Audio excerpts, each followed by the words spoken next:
never mind. I'm not gonna talk about that.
Hey everyone, welcome to my stream. Hi Anzi, how was your day? Hope you had a good weekend. Had a bit of a long weekend.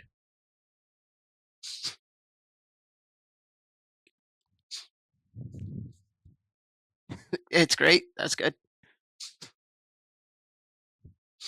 Yeah, I'm gonna play Doki Doki Literature Club. I find it difficult to play games on stream at the moment just because I it's I have one screen, so I can't like keep an eye on chat all the time.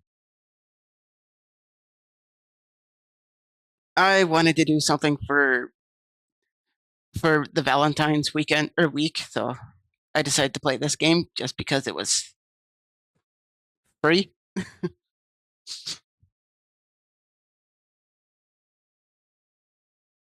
I've been meaning to play it. I started playing it on console, but I never finished it.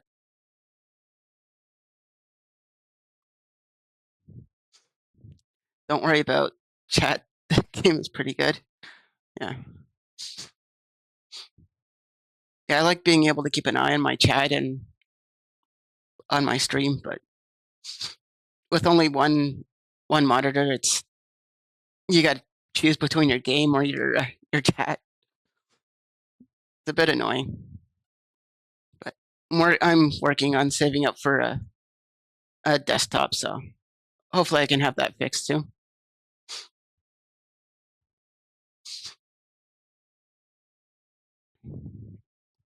And I'm planning on streaming Valentine's Day as well. So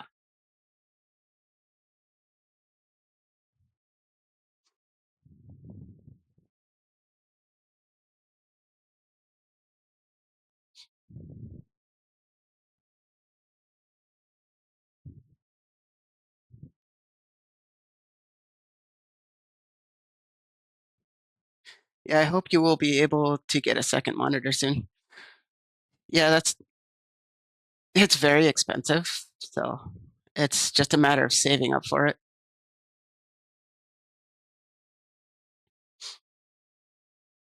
There's a lot that I'd like to be able to do, but I'm stuck on laptop at the moment. So,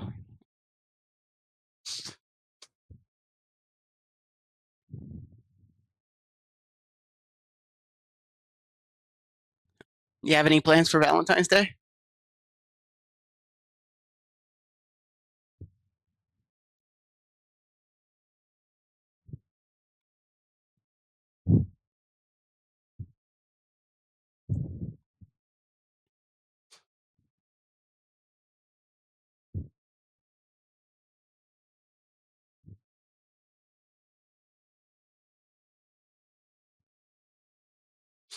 Sarah will be off for a quarter of an hour since I have something to do. I will be back as soon as as possible. No worries.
Hey,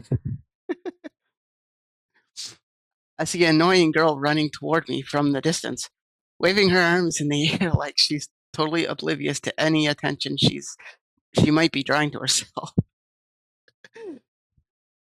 That girl is Sayori, my neighbor and good friend since we were children. Yeah, that's her best friend. That makes sense.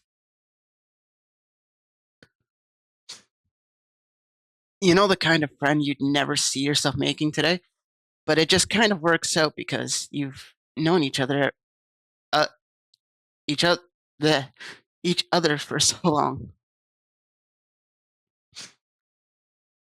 We used to walk to school together on days like this, but starting around high school, we would oversleep more and more frequently, and I would get tired of waiting up. Oh, she's a late sleeper. She's a late riser. She doesn't like to wake up in the morning. I totally feel that. Yeah, it's difficult to get up in the morning sometimes. But if she's going to chase after me like this, I almost feel better off running away. He runs away. However, I just sigh and idle in front of the crosswalk and let Sayori catch up to me. Oh, that's nice of him. I overslept again, but I caught you this time. Maybe, but only because I decided to stop and wait for you. I thought this game had voice acting.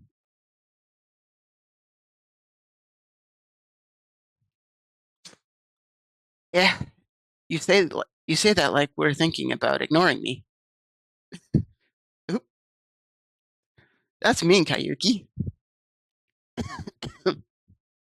Well, if people stare at you for acting weird, then I don't want them to think we're a couple or something. Fine, fine. But you did wait for me after all. I guess you don't have it in you to be mean, even if you want to. Whatever you say, Sayori.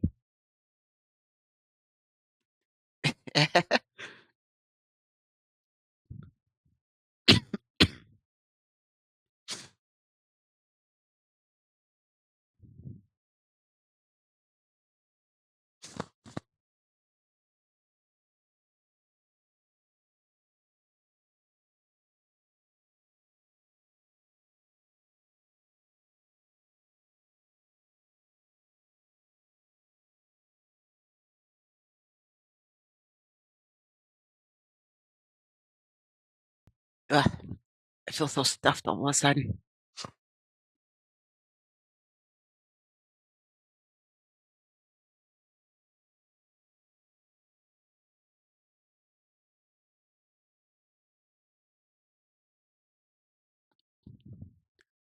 We cross the street together and make our way to school.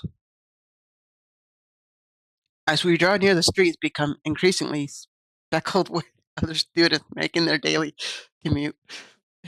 Speckled?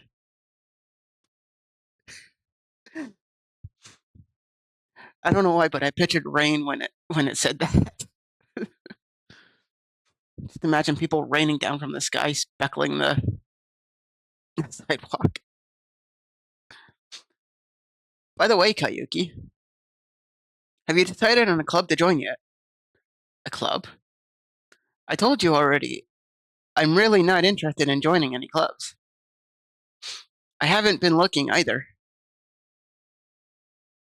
Yeah, that's not true. You told me you would join a club this year.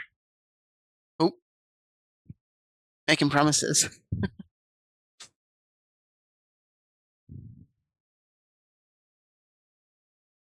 Did I? I'm sure it's possible that I did in one of our many conversations where I dismissively go along with whatever she's going on about. Yeah, that's dangerous. You don't know what you're agreeing to, dude.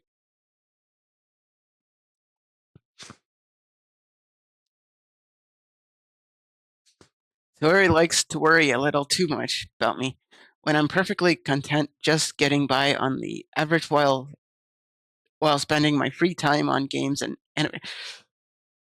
He's just like me.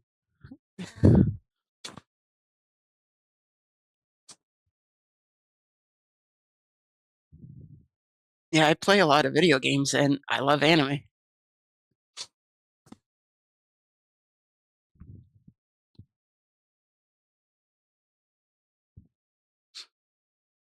I think if I had an anime or a game club in school, I probably would have joined one of those. That would have been fun.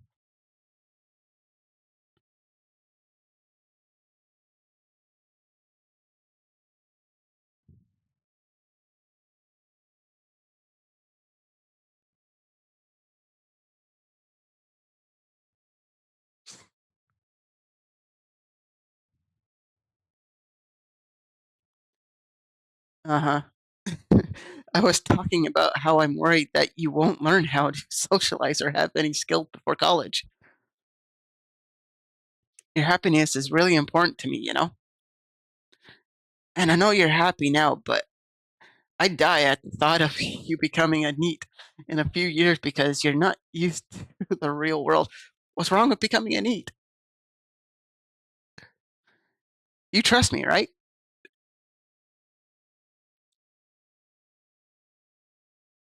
I don't know if I should trust her.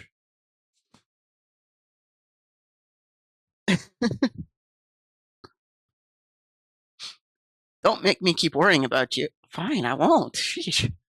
All right, all right. I'll look at a few clubs if it makes you happy. No promises, though. Will you at least promise me you'll try a little? Yeah, I guess. I'll promise you that. Yay! Why do I let myself get lectured into such a carefree or by a carefree such a carefree girl? Because that's just the kind of person she is.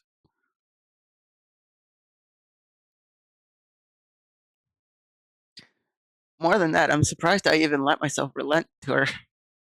I guess seeing her worry so much about me makes me want to ease her mind at least a little bit, even if she does exaggerate everything inside of her head. The school day is off to an ordinary as ever, and it's over before I knew it. I wonder what we learned in school today. I imagine it's probably like the basic stuff: math, English, science. What else did did they teach in school? History.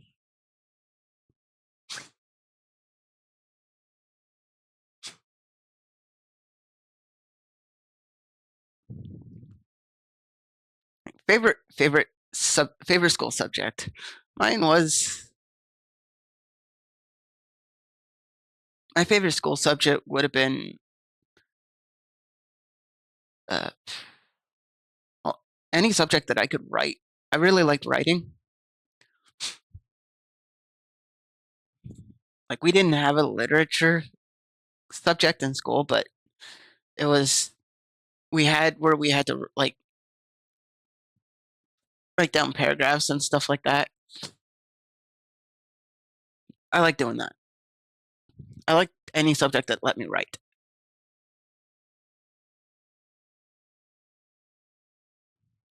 After I pack up my things, I stare blankly at the wall looking for an ounce of motivation. Motivation. Yeah, I know what that's like, trying to get motivated. Clubs. So Harry wants me to check out some clubs.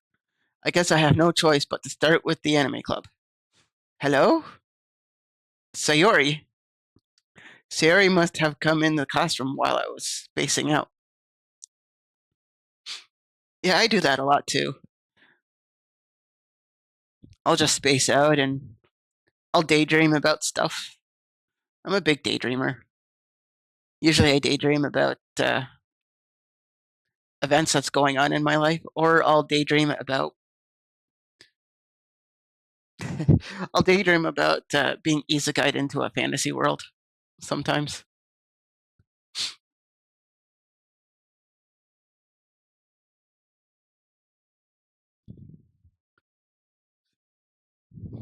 I've already got a lot in common with this guy. I looked around and realized that I'm the only one left in class. Welcome back. You didn't miss much. I just started the game.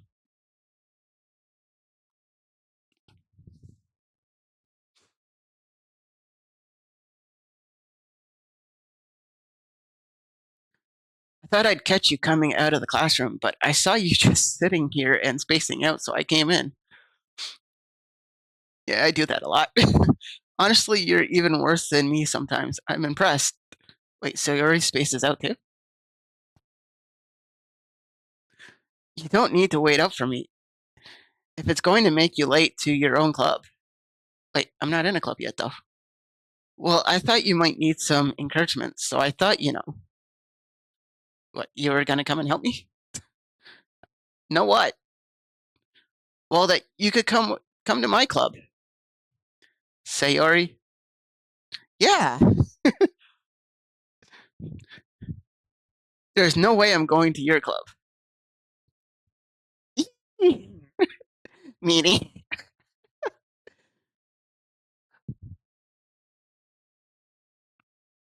Sayori is vice president of the literature club. Now that I was ever aware that she had any interest in literature.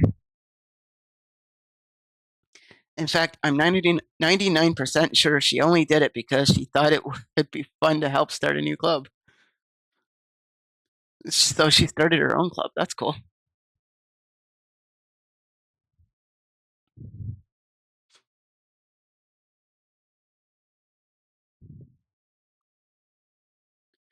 Since she was the first one to show interest after the one who proposed the club, she inherited the title of vice president. That said, my interest in literature is guaranteed to be even less. Yeah, I'm going to the I'm going to the anime club. Come on, please. Why do you care so much anyway? Well, dude, she likes you. I kind of told the club yesterday I would be bringing anime. Oh, she already told them that. She already told them that I'm coming. So she's like one of those friends that you do seem to have fun with while playing this game. Do I? And I have fun playing most games.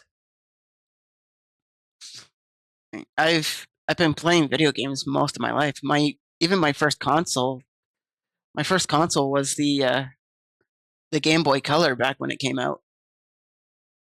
So I've been playing video games like most of my life.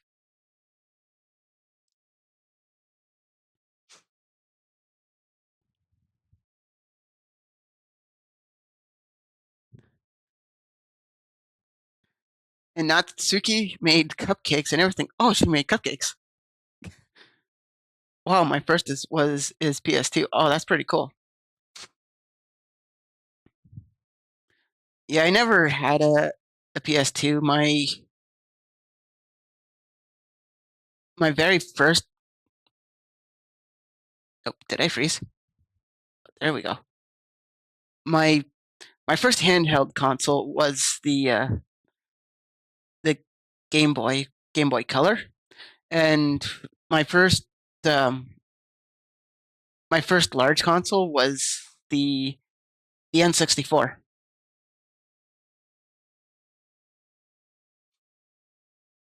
After I got the N64, I got the GameCube, and then after that, I got the Xbox 360, and then PS4, and then PS5.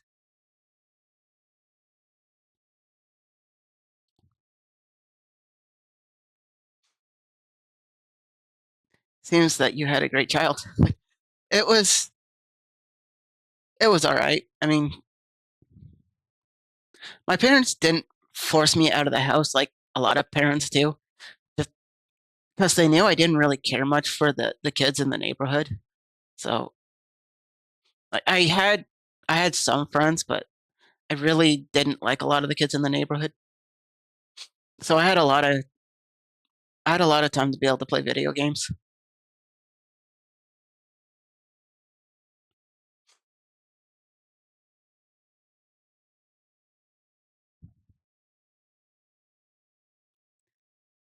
It seems that you had a great. Oh, I already read. I already read that.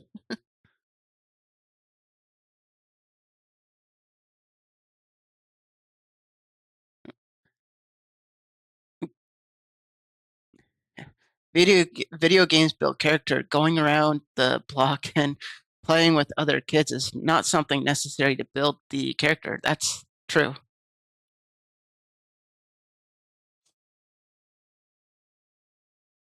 I had one friend that I used to play with. I used to play.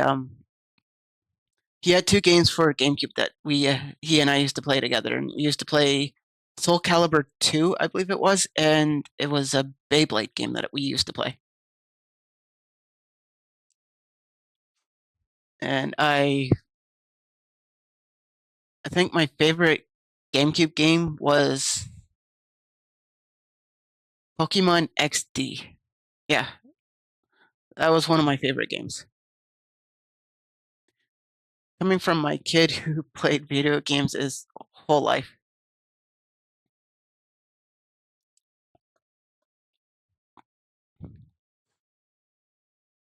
Yeah, I've been a gamer my entire life.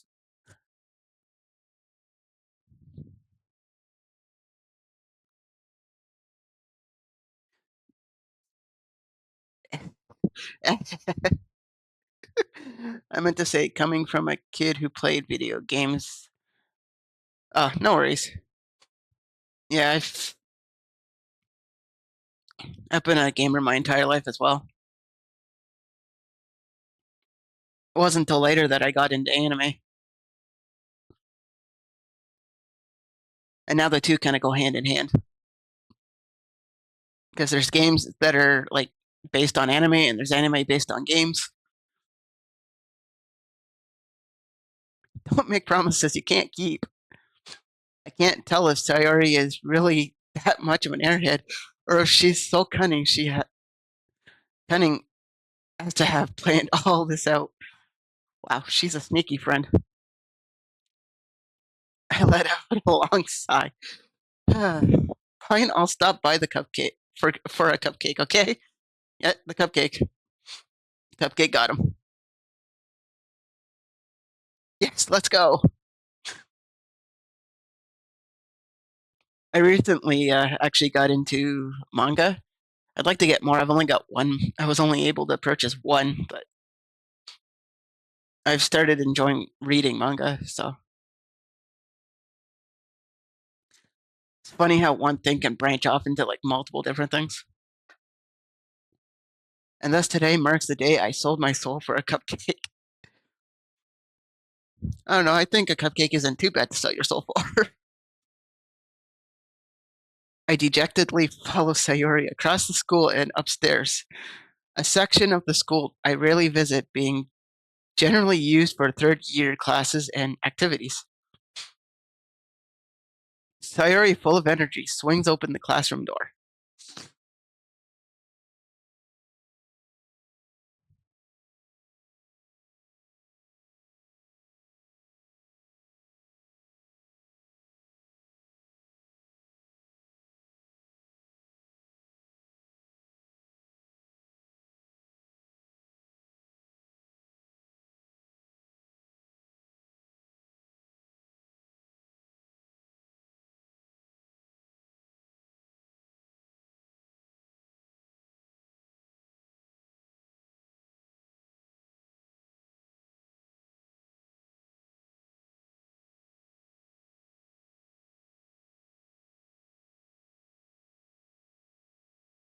Let's move over here so I'm not blocking character.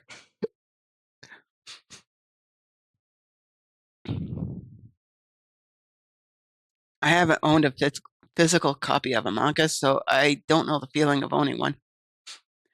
Ugh.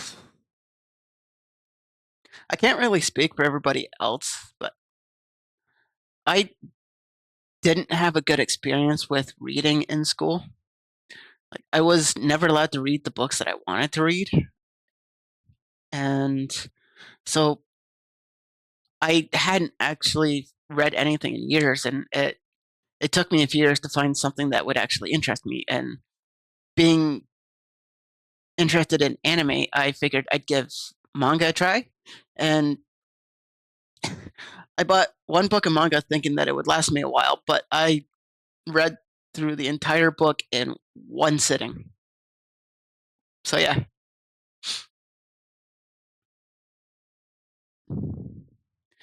Having two different eye colors is a good design choice. Oh, you mean for my model?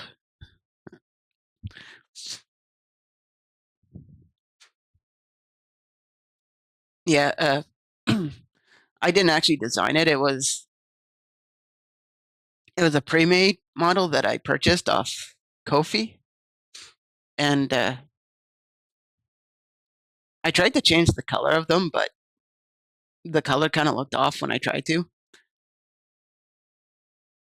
So I just went back to the normal color.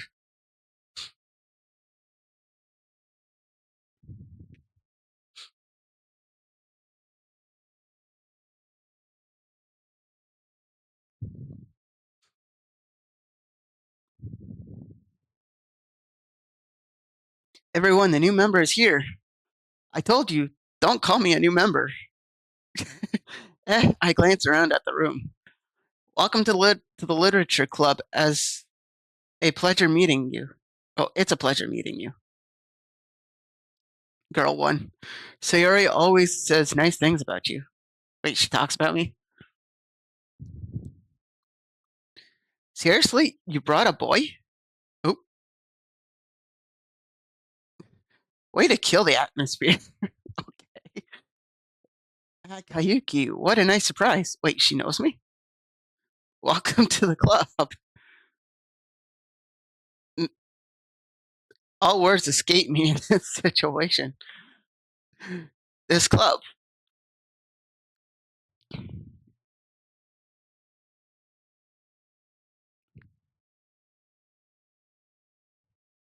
Fever? You mean am I sick? Um, no, not sick. Just I'm stuffed for some reason. It could just be because it's cool in my room. This club is full of incredible cute girls. Ooh, what are you looking at? If you want to say something, say it. Sorry, Natsuki. Hmm. The girl with the sour attitude, whose name is apparently Natsuki, is one I don't recognize. I mean, it's kind of understandable. She's in a club with all women, and then suddenly a boy suddenly appears. Kind of understand her frustration. Her small figure makes me think she's probably a first year.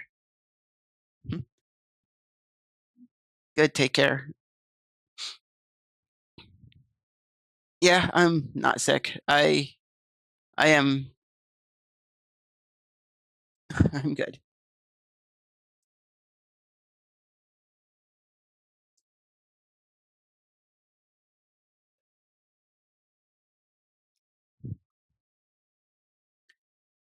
She is also the one who made cupcakes, according to Sayori. You can just ignore her when she gets moody. Oop. Sayori says that quickly into my ear when then turns back toward the other girls. Anyway, this is Natsuki, always full of energy. And this is Yuri, the smartest girl in the club.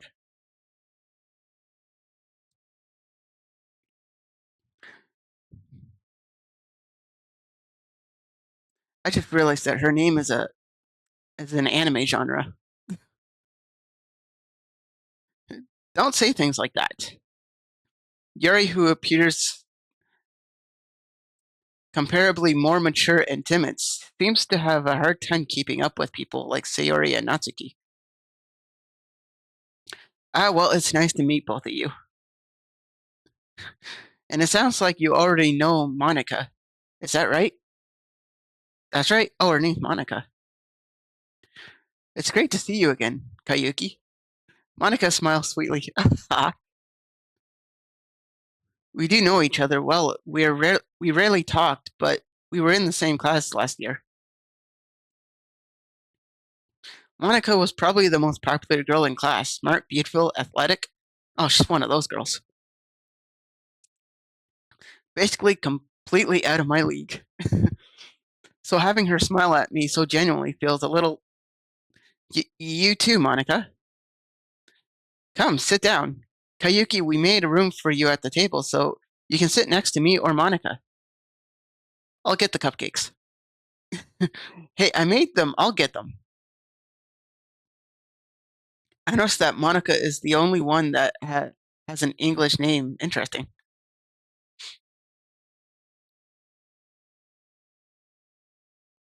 You're right. I just noticed that. All the others are like they're more Japanese.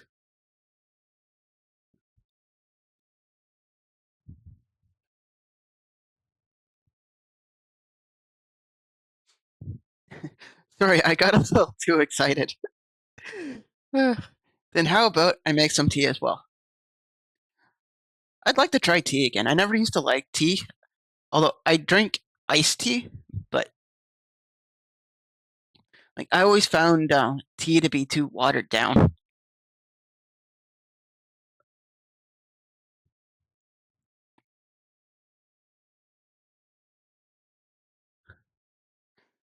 The girls have a few desks arranged to form a table. As Sayori mentioned, it's been widened so that there is one space next to Monica and one space next to Sayori. Natsuki and Yuri walked over to the corner of the room where Natsuki grabs a wrapped tray and Yuri opens the closet. Still feeling awkward, I take a seat next to Sayori. Natsuki proudly marches back to the table, tray in hand. I guess she's proud of her cooking. Okay, are you ready? Ta-da!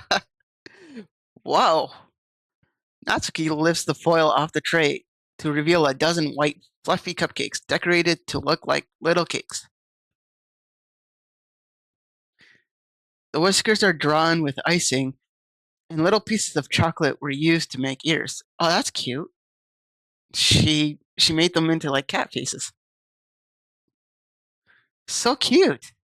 I had no idea you were so good at baking, Natsuki. Eh, you're pretty good at doing Yuri's voice. The others need a little bit of work on them. Yeah. I'm not used to speaking out loud. Like whenever I read something, I'm used to just reading it in my head. So reading out loud is it's different for me.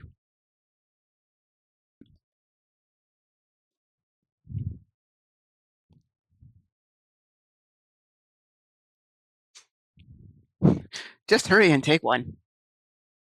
Sayori grabs one first, then Monica and I follow. It's delicious. Bleh. Sayori talks with her mouth full, and has already managed to get icing on her face. So she's a messy eater, and she talks with her mouth full. Ah. I turn the cupcake around in my fingers, looking for the best angle to take a bite. For all of us, don't worry. Yeah, I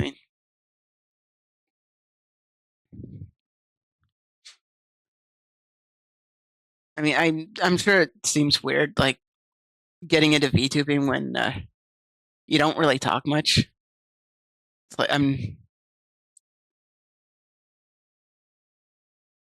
I don't socialize much, even though I kind of want to, but like I'm not a very talkative person in general. So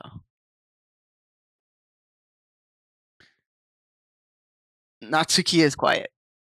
I can't help but notice her sneaking glances in my direction. Is she waiting for me to take a bite? I finally bite down. The icing is sweet and full of flavor. I wonder if she made it herself. This is really good. I mean, shouldn't that be obvious? Like,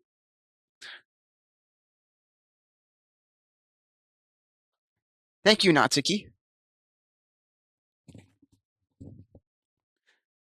Why are you thanking me? It's not like I haven't I heard this somewhere before. Made them for you or anything.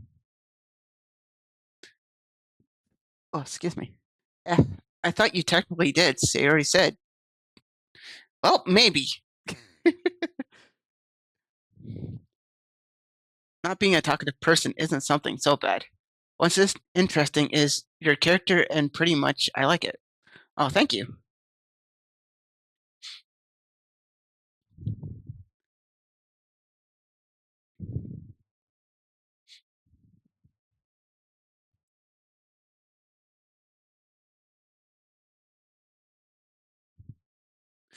But not for you.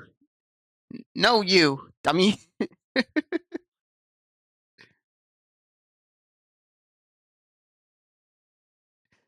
All right, all right. I gave up on Natsuki's weird logic and dismissed the conversation.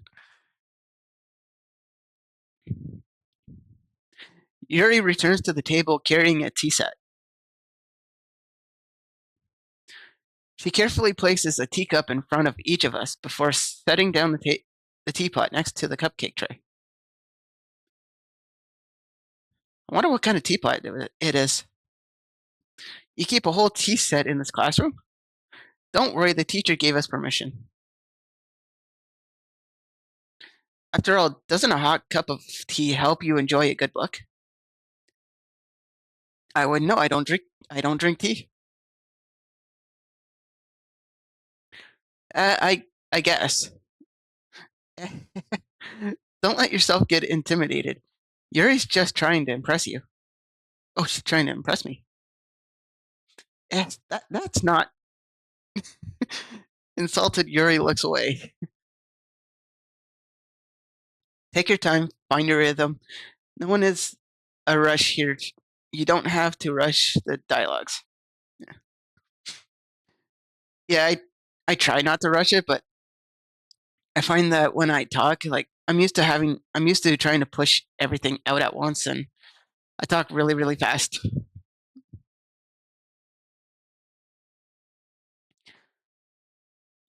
I meant that, you know, I believe you. Well, tea and reading might not be a pastime for me, but I at least enjoy tea. I'm glad. Yuri faintly smiles to herself in relief. Monica raises an eyebrow, then smiles at me. So, what made you consider the literature club? Um, my friend kind of voluntold me. Um, I was afraid of this question. Something tells me I shouldn't tell Monica that I was practically dragged here by Sayori. Well, I haven't joined any clubs yet, and Sayori seemed really happy here, so that's okay. Don't be embarrassed. Well, make sure you feel right at home, okay? If it doesn't affect your enjoyment of the game, then I'm okay with fast reading. It doesn't really affect the enjoyment of my game. Although, like in the past, I've been told that I talk so fast that my words will squish together and people will have a hard time understanding me. Even my own family says that. And like over the years, I kind of just stopped talking as much as I could. So it's it's awkward talking right now. But it's like anything else. The more you do it, the more comfortable you get with it, right?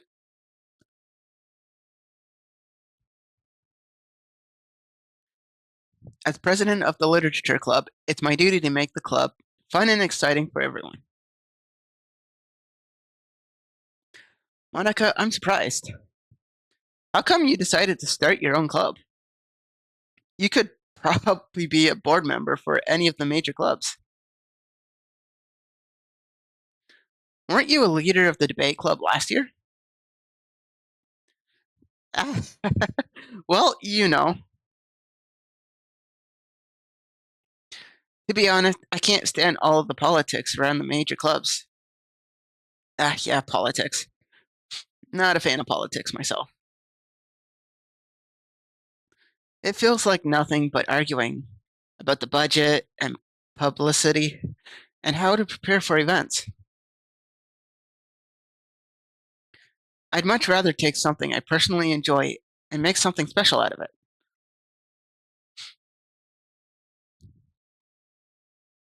That's what VTubers do. And if it encourages others to get into literature, then I'm fulfilling my dream, fulfilling that dream.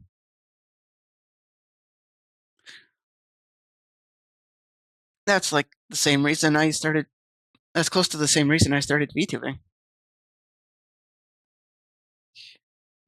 Don't worry, we are both reading the same dialogue. So even if your words can't be understandable, it won't affect anything. Yeah, that's true. Monica really is a great leader. Yuri also nods in agreement. Then I'm surprised there aren't more people in the club yet. It must be hard to start a new club. You could put it that way. Not many people are very interested in putting out all the effort to start something brand new, especially when it's something that doesn't grab your attention like literature. You have to work hard to convince people that you're both fun and worthwhile. But it makes school events like the festival that much more important. That is that is exactly like being a VTuber.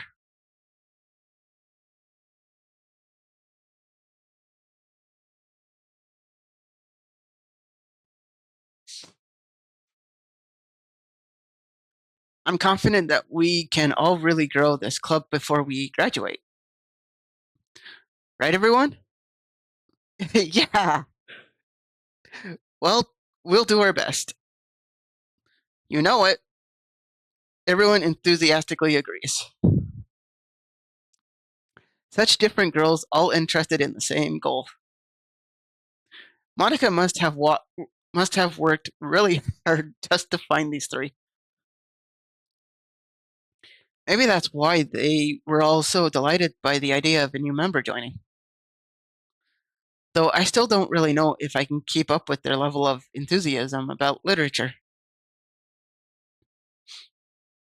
So, Kayuki, what kinds of things do you like to read? Manga. Well, considering how little I've read these past few years, I don't really have a good way of answering that. Manga. Oh, wow, yeah. I muttered quietly to myself, half joking. Natsuki had suddenly perks up. Oh, Natsuki likes manga too. It looks like she wants to say something, but she keeps quiet. Nah, girl, speak your mind. Not much of a reader, I guess. Well, that can change. What am I saying?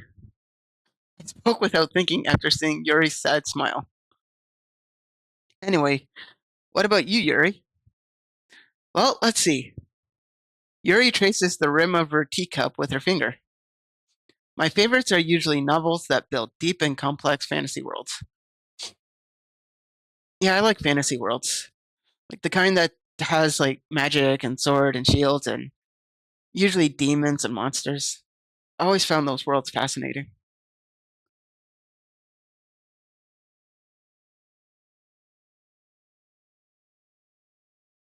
The level of creativity and craftsmanship behind them is amazing to me.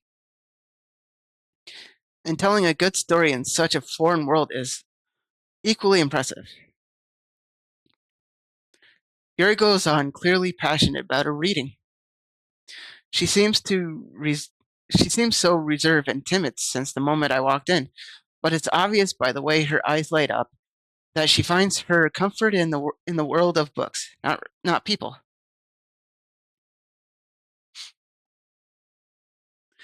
But you know, I like a lot of things.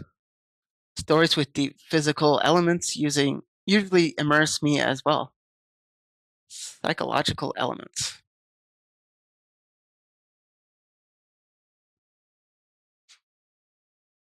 Isn't it amazing how a writer can deliberately take advantage of your own lack of imagination to completely throw you for a loop? Anyway, I've been reading a lot of horror lately.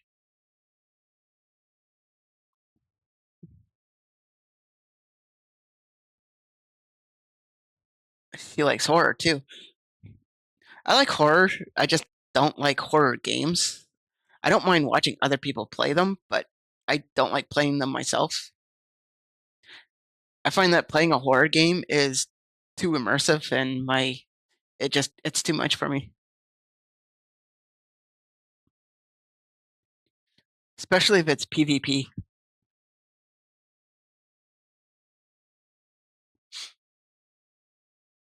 I read a horror book once. I desperately grasp something I can relate to at the minimal level. At this rate, Yuri might as well be having a conversation with a rock. Yeah, that's me. Hello, I'm Rock. Really? I wouldn't have expected that, Yuri. For someone as gentle as you, I guess you could say that. But if a story makes me think or take me to another world, then I really can't put it down. Surreal horror is often very successful at changing the way you look at the world, if only for a brief moment.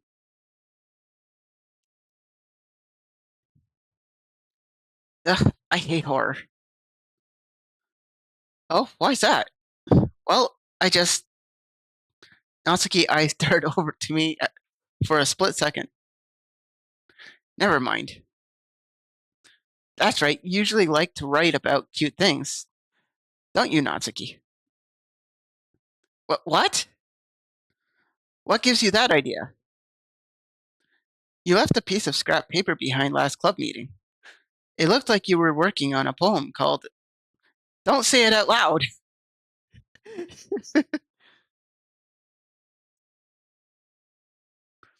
and Give That Back.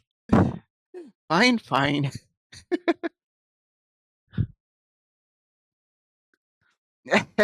Your cupcakes are your poems. Everything you do is just as cute as you are.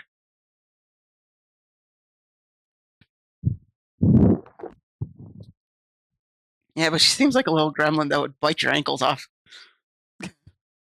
Yuri settles up behind Natsuki and puts her hands on her shoulders. Eh, I'm not cute. Natsuki, you write your own poems. Well, I guess sometimes. Why do you care? I think that's impressive. Why don't you share them sometime? No. Natsuki averts her eyes. You wouldn't like them. Uh, Not a very confident writer yet. I understand how Natsuki feels. Sharing that level of writing takes more than just confidence. The truest form of writing is writing to oneself. You must be willing to open up to your readers, exposing your vulnerabilities and showing even the deepest reaches of your heart. Do you have do you have writing experience too, Yuri? Maybe if you share some of your work, you can set an example to help Natsuki feel comfortable enough to share hers.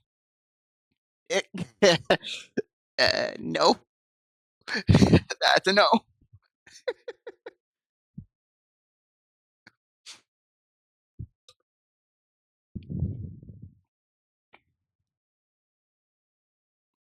I guess it's the same for Yuri. I wanted to read some everyone's poems. We all sit in silence for a moment. Okay, I have an idea, everyone.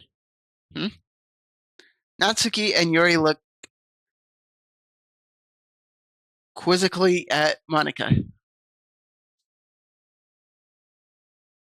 Let's all go home and write a poem of our own. I have an idea. Why don't you open the stream on your phone and open the commands so it can be like your second monitor? Yeah, that's what I've done. I've got it up on my phone. The only thing is that I can't see my model. You can only see chat on the phone.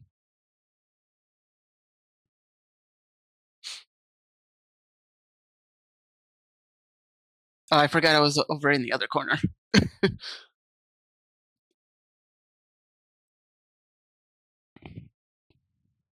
The next time we meet, we'll all share them with each other.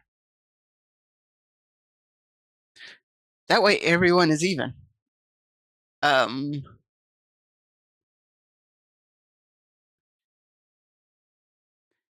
yeah, let's do it. She's so gung ho about it. Plus, now that we have a new member, I think it will help us all get a little more comfortable with each other and strengthen the bond of the club. Isn't that right, Kayuki? Monica smiles warmly at me once again. Hold on, there's still one problem. What's that? Now that we're back at the original topic of me joining the club, I bluntly come forth with what's been on my mind the entire time. I never said I would join the club. Sorry may have convinced me to stop by, but I never made any decision. I still have other clubs to look at, and I lose my train of thought. They all look so disappointed. All four girls stare back at me with dejected eyes. But I'm sorry, I thought, hmm, Kayuki, you all,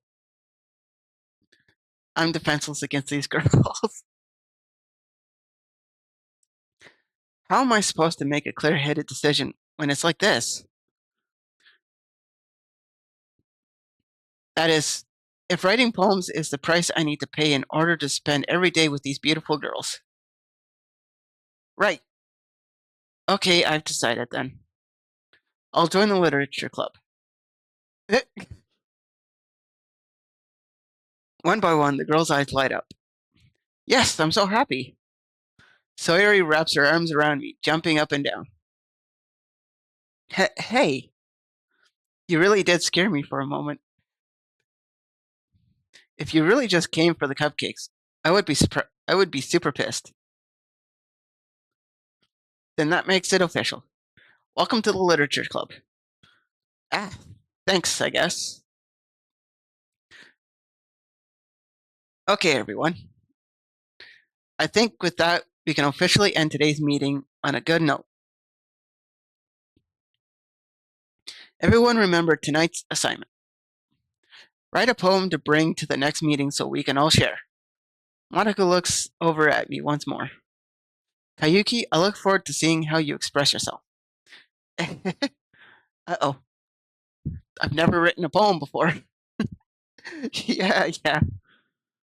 Can I really impress the class star Monica with my mediocre writing skills? I already feel the anxiety welling up inside me. Meanwhile, the girls continue to chit chat as Yuri and Natsuki clean up their food. Hey, Kayuki, since you're already here, do you want to walk home together? That's right, Sayuri and I never walk home together anymore because she always stayed after school for clubs. Sure, might as well. Yay! It would have been funny if they added the voice to go.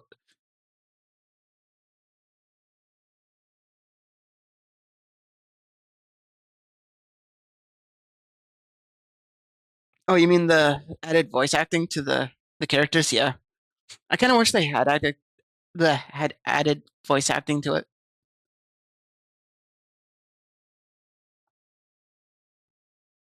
and then just leave the main character's voice silent.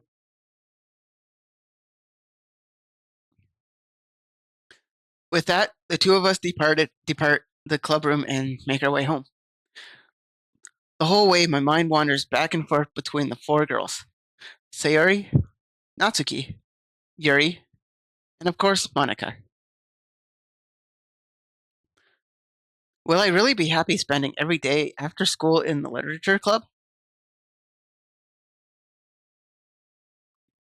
Perhaps I'll have the chance to grow closer to one of these girls. All right, I'll just need to make the most of my circumstance, and I'm sure good fortune will find me.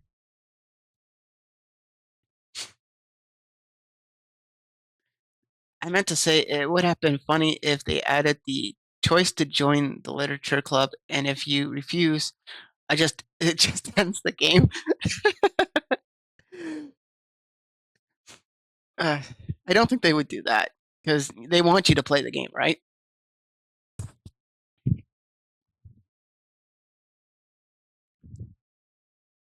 And even if they added something like that, they probably would have added some way to soft lock the option. So, like, if you choose to refuse, something happens that forces you to join anyways.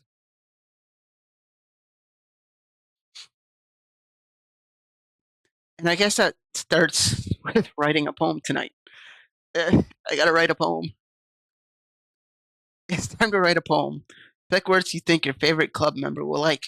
Something good might happen with whoever likes your poem the most. Okay, that would be even funnier. Hmm.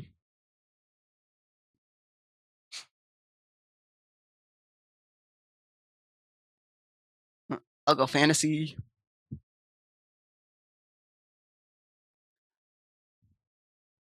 Uh, whirlwind. Mouse raindrops. Uncanny precious variants. Uh, wonderful.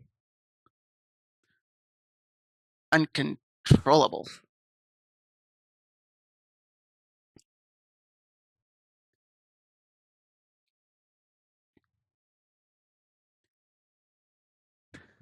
Wait, why is there only the three characters? Where's Monica? That's a good question. Although they're probably the ones that we're trying to impress right now.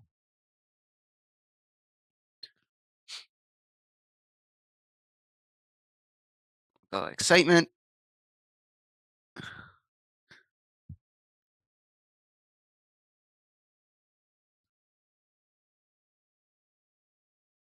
Doki Doki. Frightening. Fear.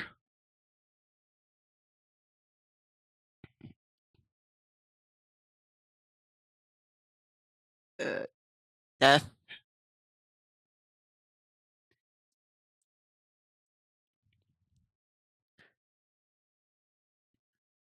Does that indicate that Monica is not even a choice? I guess as the main character, so she's out of his league. No, I don't think it is. I think it's just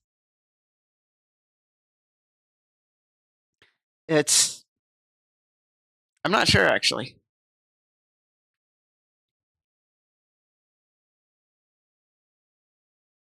Adventures, strawberry, destiny. Wow, these are a lot of words. Uh, dance. I have no idea what I'm creating. Uh, dark friends, daydream,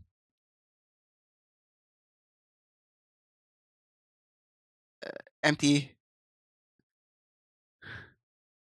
That is a counter of words in the top of the bag. Oh, you mean here? Yeah. Uh, Valentine. Let's go Valentine, since it's almost Valentine's Day. 19.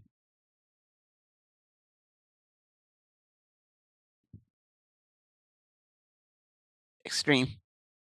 Oh, one more. Inflatable or infallible. All right, let's see what we got. Hi again, Kayuki. Glad to see you. You didn't run away on us. I don't know why, but an image popped into my head of them chasing after me as I'm running away. It's like that meme where it's the two guys running, and it's like your boss asks you to stay behind after work, and you're running away. I don't know why that image popped in my head.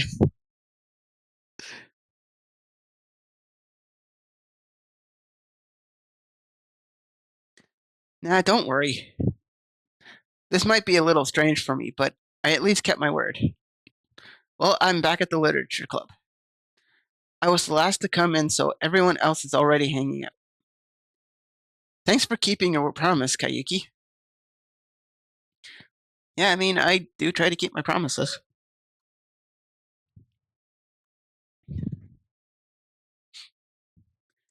To me, as a picture of the girls holding guns and following the MC.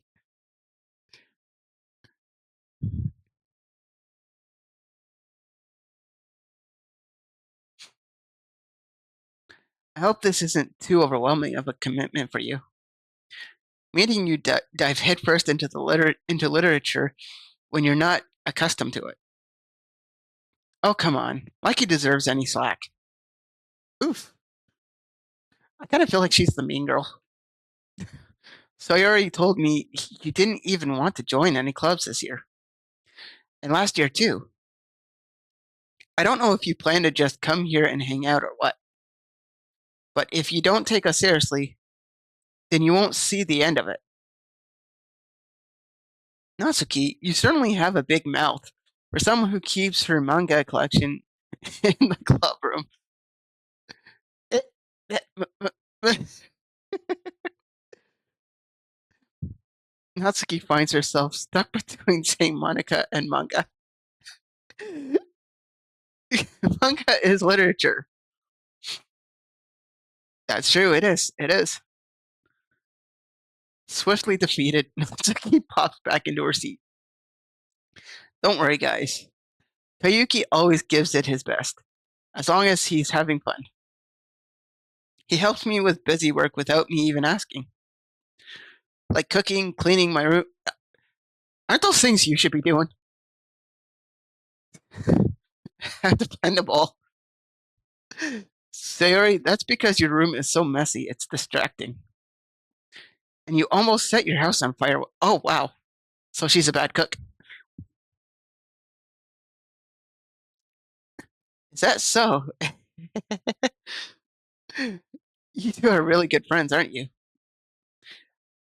I might be a little jealous. How come? You and Kayuki can become good friends too. Uh, um, Sayori? Hmm? Uh, As usual, Sayori seems oblivious to the weird situation she just put me into.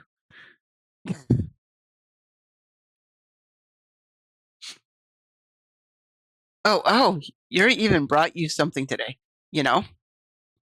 But wait, Sayori? Me? Um, not really. Don't be shy. It's really nothing. What is it? Never mind. Sayori made it sound like a big deal when it's really not. What do I do? Eh, I'm sorry, Yuri. I wasn't thinking. I guess that means it's up to me to rescue this situation. Hey, don't worry about it. First of all, I wasn't expecting anything in the first place. So any nice gesture from you is a pleasant surprise. It'll make me happy no matter what. It, is that so? Yeah, I won't make it a big deal if you don't want it to be. All right. Well, here. Yuri reaches into a bag and pulls out a book. I didn't want you to feel left out, so I picked out a book that I thought you might enjoy. It's a short read, so it should keep your attention, even if you don't usually read. And we could, discuss it if you wanted. This is how is this girl accidentally being so cute? She is so shy. Aw. She even picked out a book she thinks I'll like, despite me not reading much. Yuri, thank you. I'll definitely read this. I enthusiastically take the book. Phew. Well, you can read it at your own pace. I look forward to hearing what you think. Now that everyone's settled in, I expect Monica to kick off some scheduled activities for the club. But that doesn't seem to be the case. So, Sayori and Monica are having a cheery conversation in the corner. Wonder what they're talking about. Yuri's face is already buried in a book. I can't help but notice her intense expression, like she was waiting for this chance. Meanwhile, Natsuki is rummaging around in the closet. So, do they actually read stuff in this club, or do they just chat and hang out?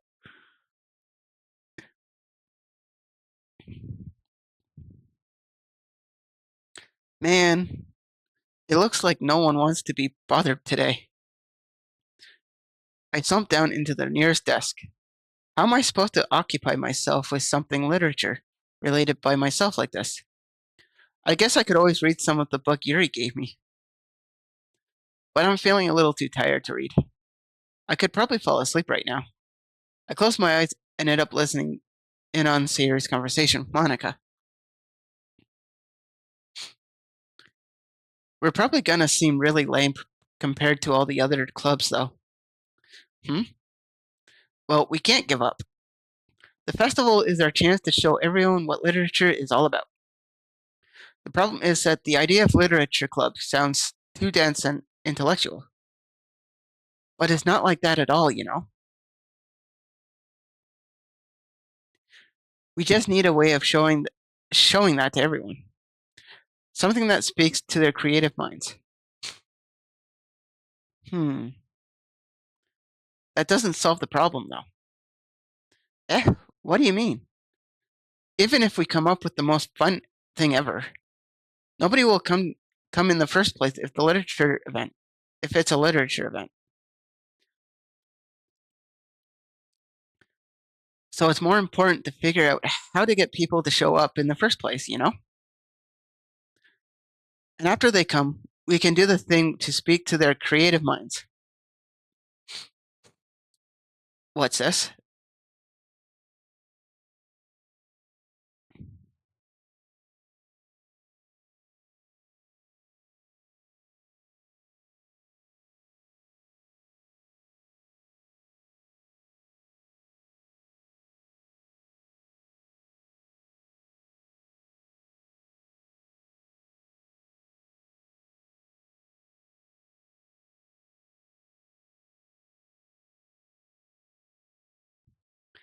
Sayuri is taking this really seriously. It's rare to hear her deliberately deliberating like this. Wow, I had such a hard time with that word. Huh, that's a good point. In that case, do you think food will do the trick? What kind? Ah, well, I guess we could. Cupcakes! She must really like cupcakes. Aha. Good thinking. Natsuki would love to do that. Ah, you're right. Natsuki makes the best cupcakes. That works out perfectly. That wasn't why you suggested it. That was that was supposed to be a question, not a statement. Cupcakes speak to my creative tummy. She just wants cupcakes.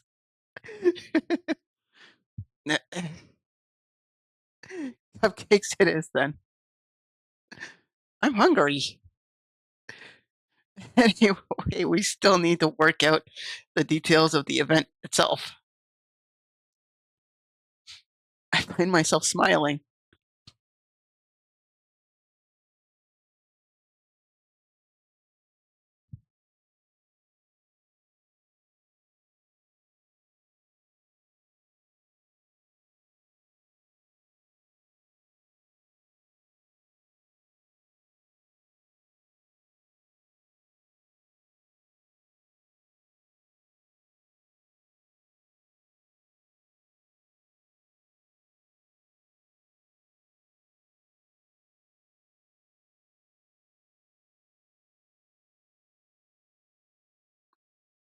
In the end, Sayori is still her usual self. But therein lies the unexpected reason I admire her. Unlike me, who has trouble finding any motivation at all, Sayori can put her mind to things and make them come true or come to life.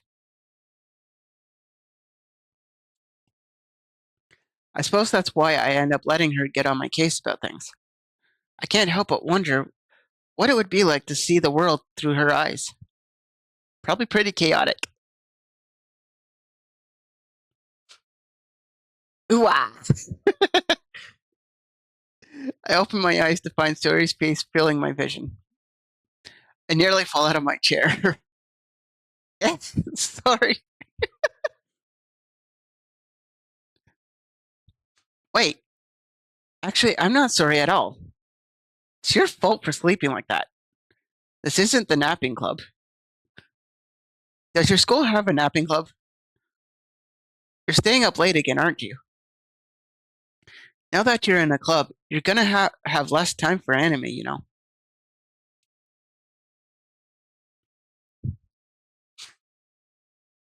You'll need to get used to it. Don't say that so loud. I glance over my shoulder to see if Monica overheard. It's true, though. Yeah, I know. You're always looking out for me, Sayuri. It's what I do best. That's the problem. What about you? You look out for me better than you look out for yourself. You're still oversleeping every day, aren't you? Eh, eh, not every day. That's not very convincing. How many days this past week have you gotten up on time? That's it's a secret. I knew it. Come on. At least give me a benefit of the doubt. I can't even do that. Look, Sayori, it's written all over you. Eh?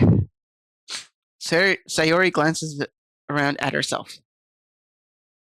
How is it written all over me? You were clearly in a rush this morning. Look, your hair is sticking out all around here. Mm, ah. I run my fingers down the side of Sayori's hair, trying to straighten it out. Man, you really need to brush for this. Or need a brush for this. My hair is just really hard to get right. I won't fall for that. There's more than just your hair. Look, your bow isn't straight either. And there's a toothpaste stain on your collar right there. I try to wipe off the stain with my finger. But but nobody would ever notice that. Of course they would. Yeah, they would. They would hone in on that like a hawk. Nobody's gonna tell you about it because they don't want to embarrass you. Fortunately, I really don't care about that. Hey, you meanie. And you don't even keep your blazer buttoned up. Seriously, Sayori. Why do you think you don't have a boyfriend yet? Oof. Ow, low blow, dude. I don't know. I kind of like the blazer unbuttoned. Eh?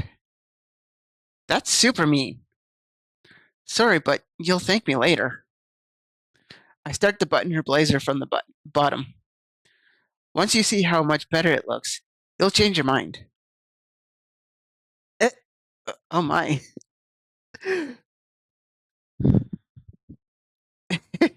This is so funny. What? What is? Well, I was just thinking how weird it is to have a friend who does these kinds of things. Eh? Don't say that. You'll make me feel weird about it, stupid. That's okay though. I'm happy we're like this, aren't you? Uh, I guess. Hey, be careful. The button might come off. Why is this one so hard to close? Oh, Is that the one over her bosom? I struggled to fully close the button near her chest. Yep, it's the one over her bosom. She does have cute eyes. And she's our childhood friend, too.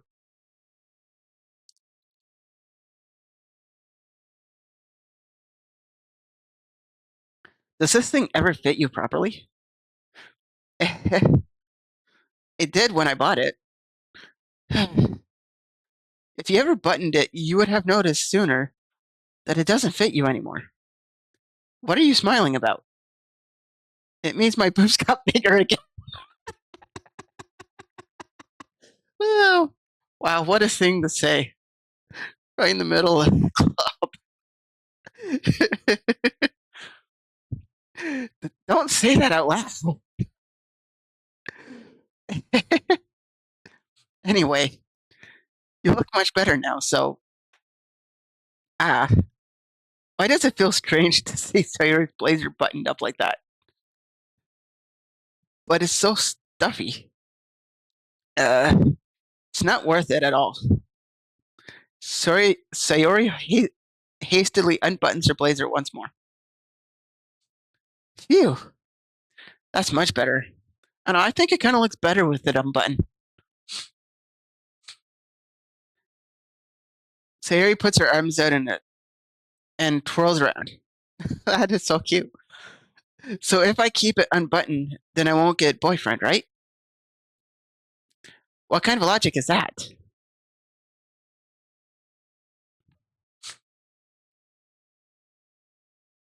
In the schools that make you wear a uniform, do you need to have the blazer buttoned up? I wonder if that's a thing.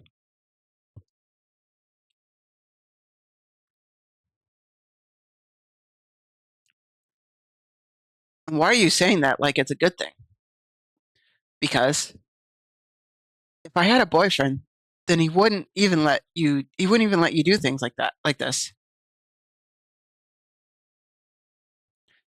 And you take care of me better than anyone else would anyway. Oh, so that's why I'm keeping it unbuttoned. Stop saying all these embarrassing things. Yeah? I didn't say anything embarrassing. Jeez. Well, anyway, just focus on trying to wake up a little earlier. Only if you focus on going to bed earlier. Fine, fine. It's a deal. I guess we really are better at taking care of each other than we are at taking care of ourselves.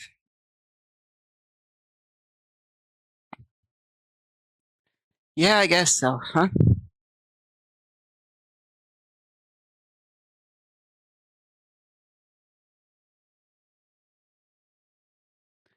So maybe you should come wake me up in the morning. What? He wants us to go over and wake her up in the morning? That that is dangerous territory. You're doing it again, Sayori. But I was joking that time. Man, it's impossible to tell with you sometimes. Okay, everyone. Eh? Monica suddenly calls out. Oh, excuse me. Why don't we share the poems we wrote now? Uh oh. Uh oh. Yay! Kayuki, I can't wait to read yours. Can I just say my dog ate it?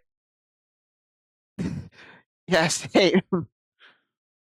I failed to sound enthusiastic, but Sari still trots away to retrieve her poem. By the way, did you remember to write a poem last night? Yeah. My relaxation ends.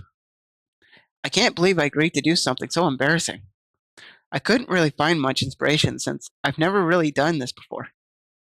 Well, now that everyone's ready, why don't you find someone to share with? I can't wait.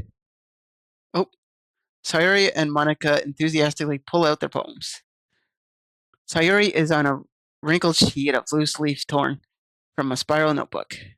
On the other hand, Monica wrote hers on a composition notebook. I can hardly see. Already see Monica's pristine handwriting from where I sit.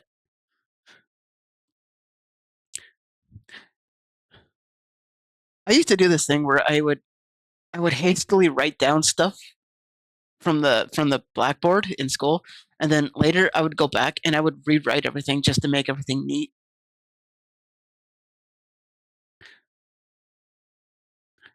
Natsuki and Yuri reluctantly comply as well, reaching into their bags. I do the same myself. Who should I share my poem with first? That's a good question. Who should I share with first?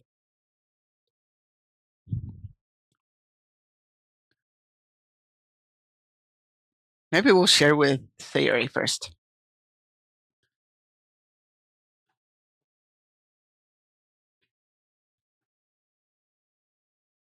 Yeah, we'll do Sayuri. I'm definitely most comfortable sharing it with Sayuri first. She's my good friend after all. Mm.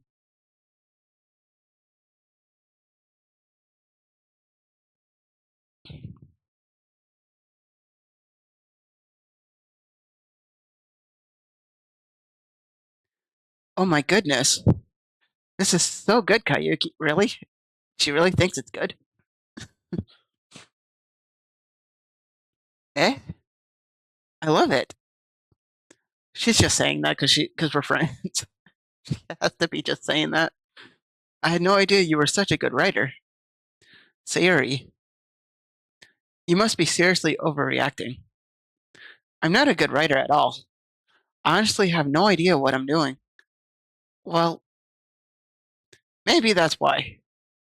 Because I have no idea what I like either.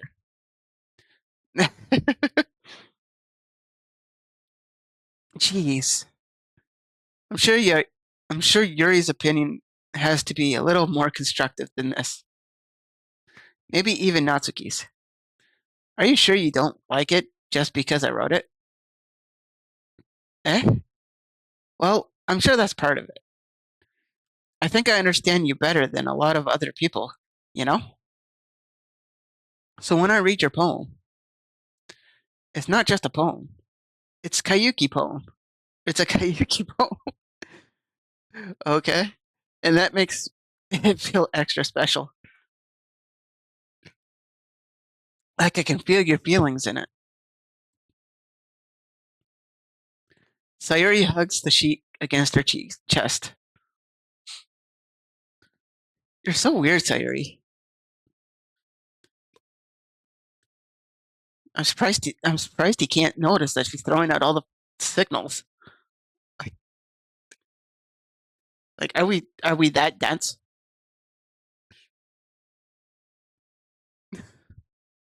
I'm really happy just that you wrote one. It just reminds me of how you're really a part of the club now. Not to mention the fact that I'm standing in front of you in this club room. Well, of course. I'm not really into it yet, but that doesn't mean I'll break my promise. See? It's like I said before, Kayuki. Deep down, you're not selfish at all, you know? Trying new things like this for other people. That's something that only really good people do. Thanks, Sayuri. I'm not sure if Sayuri sees the full picture of my motive here. Then again, I can't deny that she's part of the reason I joined. Knowing how much it means to her and all. Yeah? And I'm gonna make sure you have lots of fun here, okay? That will be my way of thinking. Alright, I'm going to hold you to that then. Yay! Now you'll read my poem too, right? Don't worry, I'm really bad at this. We'll see about that. Dear sunshine, the way you glow through my blinds in the morning, it makes me feel like you missed me. Kissing my forehead to help me out of bed, making me rub the sleep from my eyes. Are you asking me to come out and play? Are you trusting me to wish away the rainy day? I look above, the sky is blue. It's a secret, but but I trust you too. If it wasn't for you, I could sleep forever, but I'm not mad. I want breakfast. Ah, that was a cute poem. Sayuri, this is just, I guess, but did you wait until this morning to write this? Eh, she waited till morning to write it. Eh, no, I just, a little bit. You can't answer just a little bit to a yes or no question. I forgot to do it last night. Well, at least that makes me feel a little better about myself. Don't be mean. I still tried my best. Yeah. I didn't mean to say it was bad. It was a bad poem. It came out nice. Or how should I put it? It sounds just like you. Really? Yeah. Especially the last line. I made eggs and toast. Even though you were late to school. It's bad to skip breakfast. I get all cranky. Well, I guess there's no point in arguing. Anyway, thanks for showing me. This was so much fun. Monica's the best. Yeah. But next time, I won't forget. And I'm gonna write the best poem ever. Well, I guess I look forward to it. All right, Natsuki's next.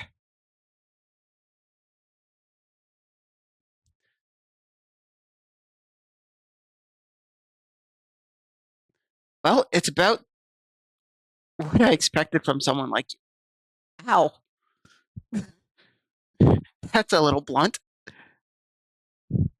Well, excuse me. It's not like I said it was bad. It just didn't invoke any emotions. So basically, it's not cute enough for your tastes. Do you want to get smacked? I'll pass. She wants a cute poem. Well, anyway, I guess I need to show you mine. Not that you'll like it. Eagles can fly. Monkeys can climb. Crickets can leap. Horses can race. Owls can seek. Cheetahs can run. Eagles can fly. People can try. But that's about it. It it's unique, at least.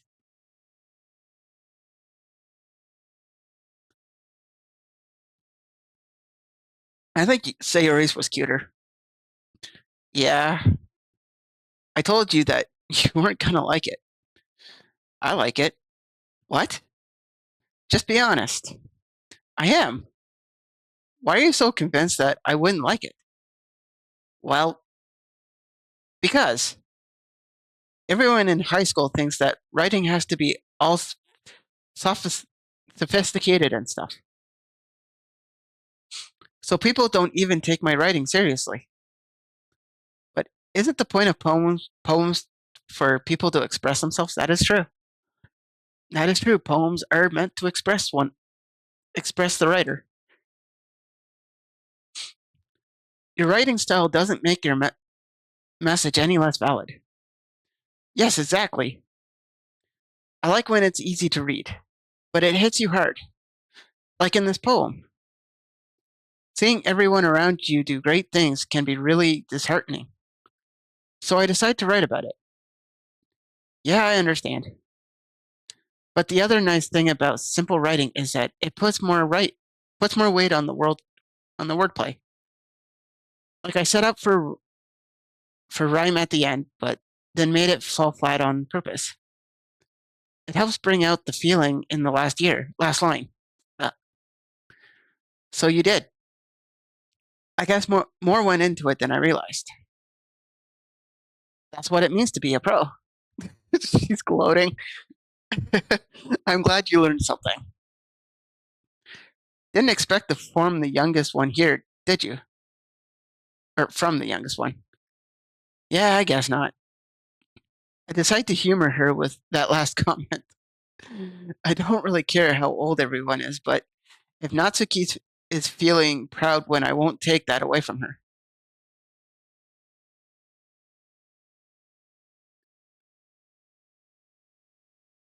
Okay, I'll show my poem to Yuri.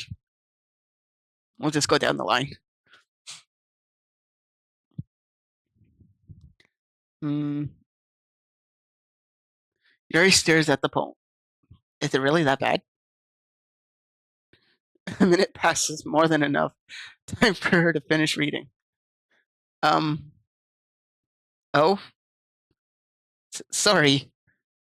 Is my poem really that bad? I forgot to start speak. Oh, she forgot to start speaking. Uh, um, it's fine. Don't force yourself.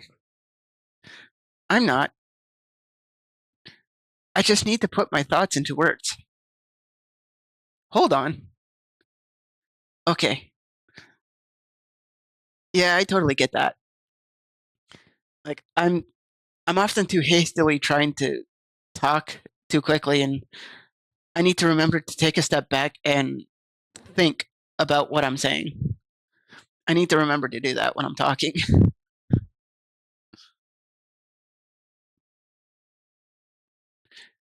This is your first time writing a poem, right?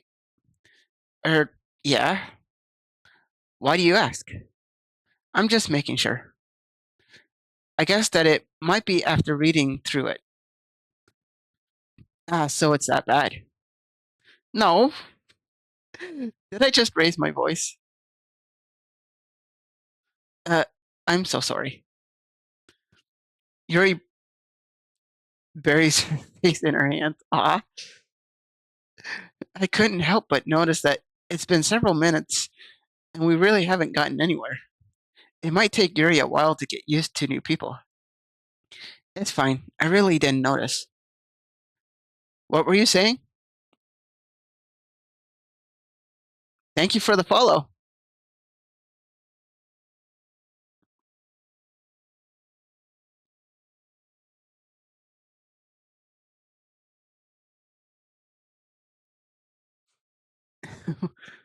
What were you saying? Right. It's just that there are specific writing habits that are usually typical of new writers. And having been through that myself, I kind of learned to pick up on them. I think the most noticeable thing I recognize in new writers is that they try to make their style very deliberate.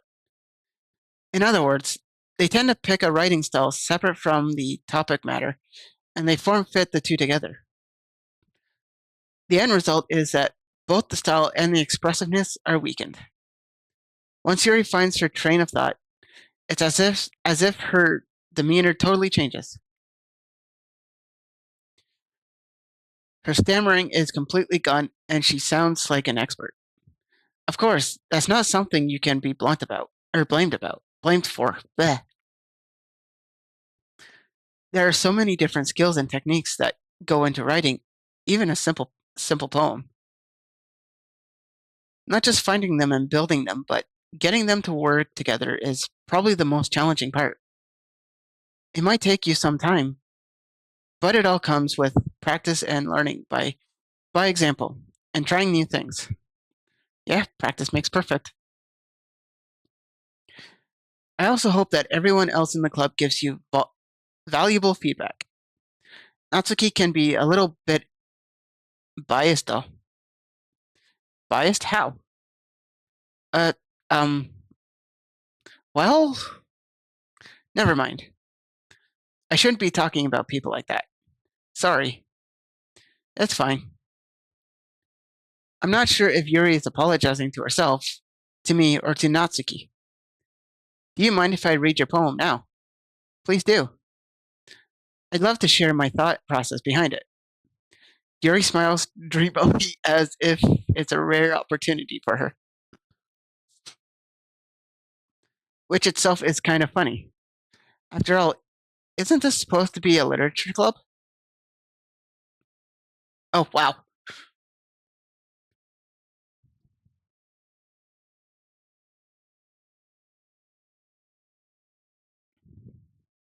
Okay, let's see if I can read this.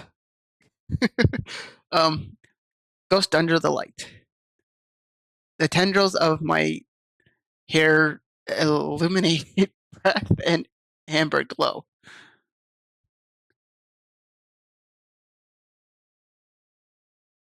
Bathing, I think that's what it is. It must be this one. The last remaining streetlight to have withstood the test of time. The last yet to be replaced by the sickening blue-green hue of the future.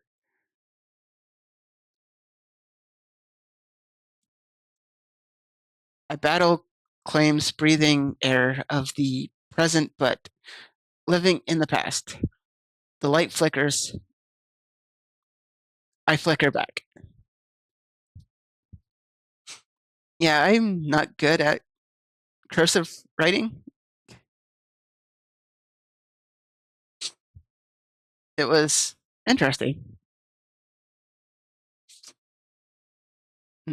I'm sorry, I have such terrible handwriting. What? I wasn't thinking that at all. But it took you a long time to read. Ah. Well, I just don't read script very often. I actually think your handwriting is pretty. Eh? That's a relief.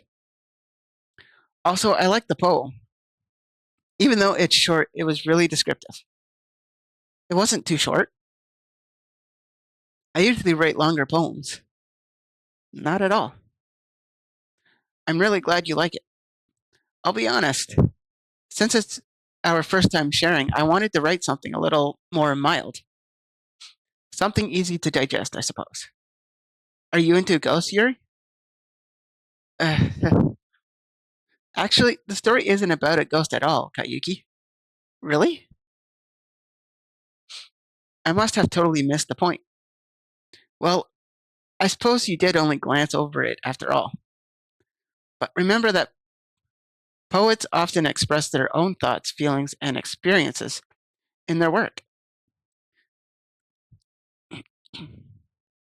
They usually do more than tell a simple story or paint a picture. In this case, perhaps the subject of the poem is only being symbolically compared to a ghost, lingering in her last remaining place of comfort, unable to let go of the past, and soon to be left uh, with nothing. That's a lot more solemn putting it that way. Okay. I hadn't even thought of that. That's impressive. It's nothing really. Well, it makes me happy that you think that. Just remember that it won't be long before you pick up on these things too. Yeah, maybe you're right. I guess I'll have to keep trying. I'm counting on you. All right, Monica's left.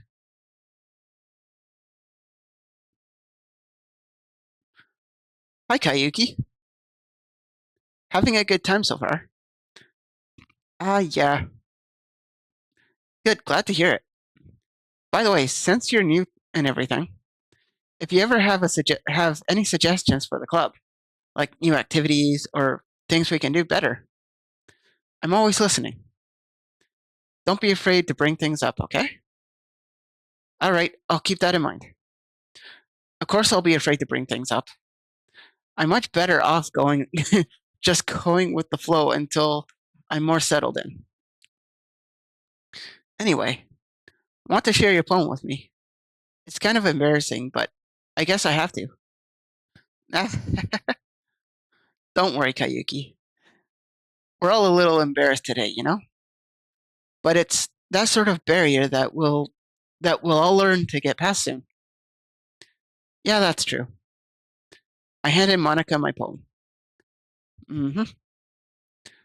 I like this one. Oh, she likes my poem. It makes me think of something Sayuri would like. Is that so? You and Sayuri are really good friends, right? I wouldn't be surprised if you had those sort of things in common. Ah, well, we may be good friends, but Sayuri and I are actually really different. Hmm? Well, that may be the case, but maybe there are also some similarities that you wouldn't expect. The way she talks about you, it sounds like the two of you really care about each other's well being.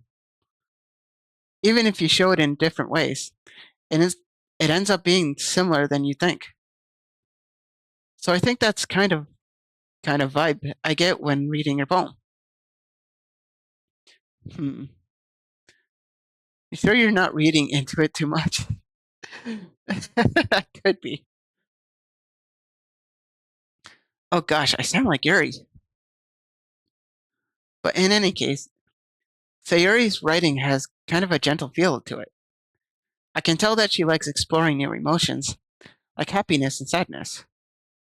He knew that someone as happy would enjoy sad things too. Ow, my stomach just grumbled. Yeah, that's totally unexpected.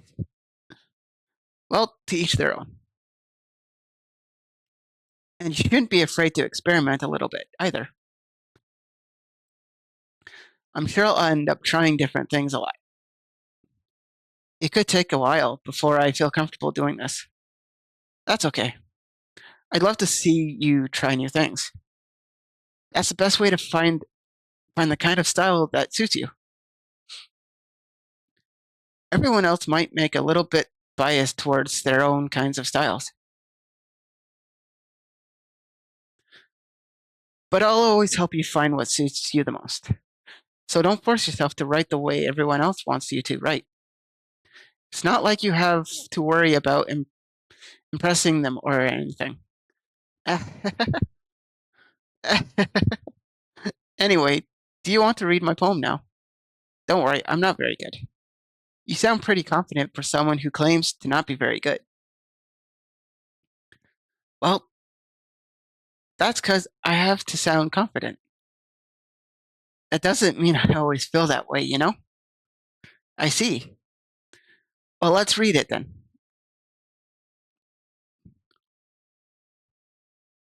Oh, wow. Hole in wall. It couldn't have been me. See the direction the spackle protrudes? A noisy neighbor? An angry boyfriend. I'll never know I wasn't home. I peered inside for a clue. No, I can't see. I real blind. I think that's an. Should that be an F? I feel blind, like a film left out in the sun. But it's too late. My retinas, already scorched with a permanent copy of meaningless image. It's just a little hole. It wasn't too bright. It was too deep, stretching forever into everything. A hole of infinite choices. I realize now that I wasn't looking in. I was looking out. And he, on the other side, was looking in. So what do you think? I actually like that poem. That was a really good poem.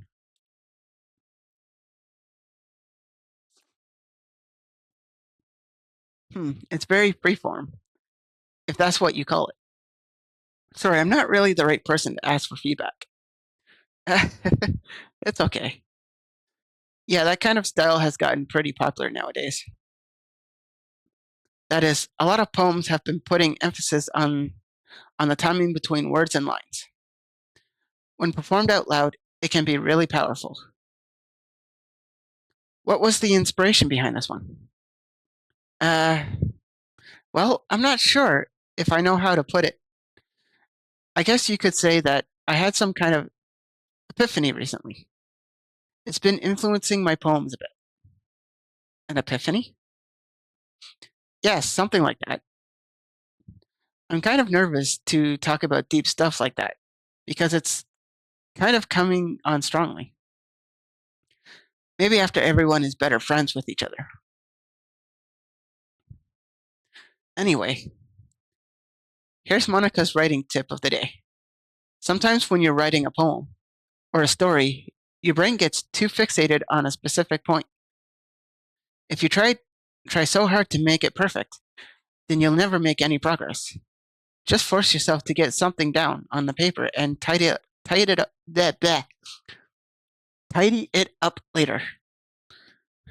Another way to think about it is this: if you keep your pen in the same spot for too long, you'll just get a big dark puddle of ink. So just move your hand and go with the flow. That's my advice for today. Thanks for listening.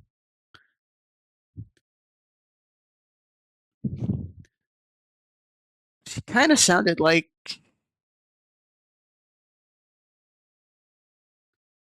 I'm going to move myself back over here. That was kind of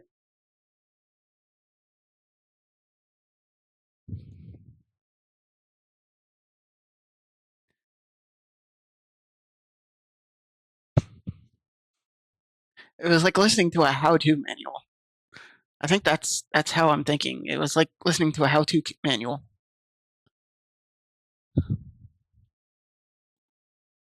Phew. I guess that's everyone. I glanced around the room. I was a little more stressful than I anticipated. It's as if everyone is judging me for my mediocre writing abilities. Even if they're just being nice, there's no way my poems can stand up to theirs. This is the literature club after all. I sigh. I guess that's what I ended up getting myself into. Across the room, Sayuri and Monica are happily chatting. My eyes land on Yuri and Natsuki. They gingerly exchange sheets of paper, sharing their respective poems. As they read in tandem, I watch each of their expressions change. Natsuki's eyebrows furrow in frustration. Meanwhile, Yuri smiles sadly. What's with this language? Eh? Did you say something? Oh, it's nothing. Natsuki dismissively returns the poem to the desk with one hand. I guess you couldn't say it's fancy. I guess you could say it's fancy. Ah, thanks. Yours is cute. Cute?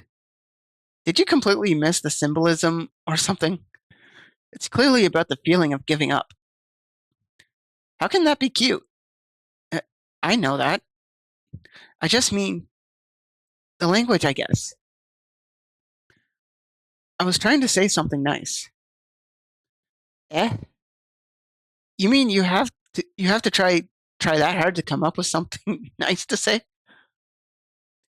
Thanks, but it really didn't come out nice at all. Um, well, I do have a couple suggestions. Hmm? If I was looking for suggestions, I would have asked someone who actually liked it, which people did, by the way. Sayori liked it, and Kayuki did too. So based on that, I'll gladly give you some suggestions of my own. First of all, excuse me, I appreciate the offer, but I've spent a long time establishing my writing style. I don't expect it to change anytime soon, unless, of course, excuse me, I come across something particularly inspiring, which I haven't yet. Mm, And Kayuki liked my poem too, you know? He even told me he was impressed by it. Natsuki suddenly stands up. Oh, uh-oh, uh-oh, there's gonna be a fight. I didn't realize you were so interested in trying to impress our new member, Yuri. Eh? That's not what uh, you, you're just, Yuri stands up as well. Maybe you're just jealous that Kayuki appreciates my advice more than he appreciated yours. Huh? And how do you know he didn't appreciate my advice more? Are you that full of yourself? No. If I was full of myself, I would deliberately go out of my way to make everything I do overly cutesy. Uh, uh, um, is everyone okay? Well, you know that. I wasn't the one whose boobs magically grew a size bigger as soon as Kayuki started showing up.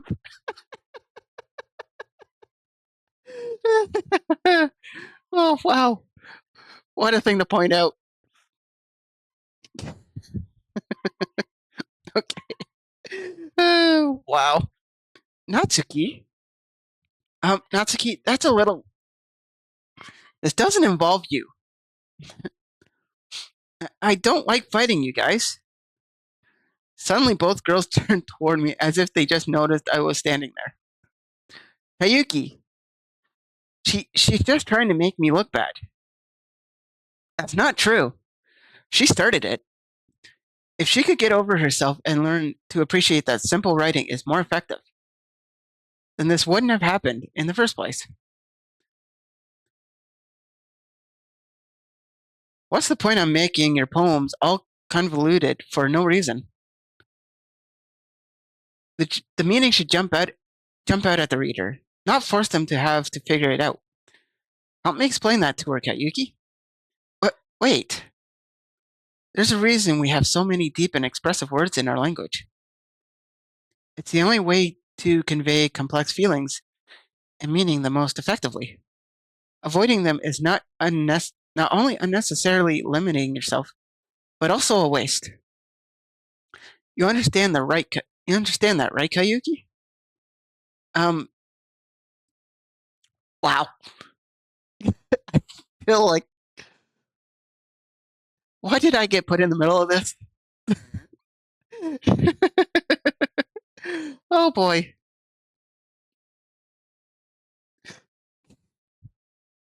Oop. It's like when the younger sibling and the older sibling is fighting, and the middle sibling gets put in the middle.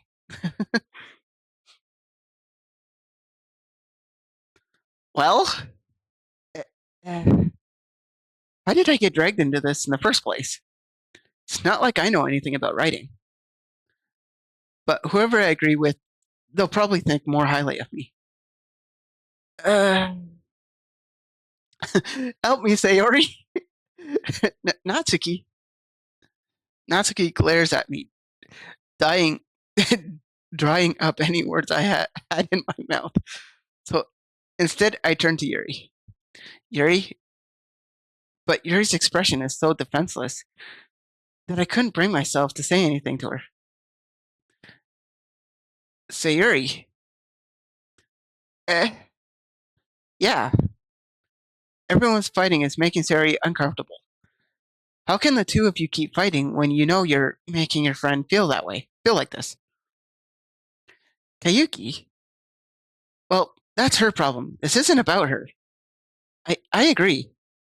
It's unfair for others to interject their own feelings into our conflict. Yeah, unless Sayuri wants to tell Yuri what a stuck up jerk she's being. What? She would never. It's your immaturity that's made her upset in the first place. Excuse me? Are you listening to yourself? This is exactly why nobody likes. Stop! Eh, Natsuki, Yuri, you guys are my friends. I just want everyone to get along and be happy. My friends are wonderful people, and I love them because they're differences. Natsuki's poems. They're amazing because they give you so many feelings just with just a few words. And Yuri's poems are amazing because they paint beautiful pictures in your head. Everyone's so talented. So why are we fighting? But because, well, also, Natsuki's cute and there's nothing wrong with that. And Yuri's boobs are the same as they always were. Big and beautiful. I can't believe we just said that.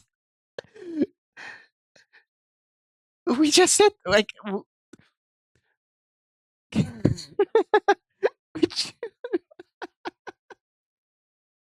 oh boy. Wow. Sayuri. Sayuri stands up triumphantly. Monica stands behind her with the bewildered Expression. I'll make some tea. Yuri rushed off. Natsuki sits down with a blank expression on her face, staring at nothing. Ah, wow. So this is why Sayuri is vice president. I whisper to Monica. She nods in return. To be honest, I might come off as a good leader and I can organize things, but I'm not very good with people. Yeah, I'm kind of the same way. But that kind of comes with being an introvert. So I couldn't even bring myself to interject. As president, that's kind of embarrassing to me. It's embarrassing of me. Nah, not like I can blame you. I wasn't able to say anything either. Well, I guess that just means Sayuri is amazing in her own ways, isn't she? You could say that. She might be an airhead, but sometimes it's weirdly suspicious that she knows exactly what she's doing. I see. Take good care of her, okay? I would hate to see her get herself hurt. That makes two of us. You can count on me. Monica smiled sweetly at me, causing my stomach to knot. Such a genuine person really does make a good president, regardless of what she says. If only I could get the chance to talk to her a little more. Okay, everyone. It's just about time for us to leave. How did you all feel about sharing poems? It was a lot of fun. Well, I'd say it was worth it. It was alright. Well, mostly. Kaki, how about you? Yeah, I'd say the same. It was a neat thing to talk about with everyone. Awesome. In that case, we'll do the same thing tomorrow. And maybe you learned something from our friends too. From your friends too. So your poems will turn out even better. I think to myself. I did learn a little more about the kinds of poems everyone likes. With any luck, that means I can at least do a better job impressing those I want to impress.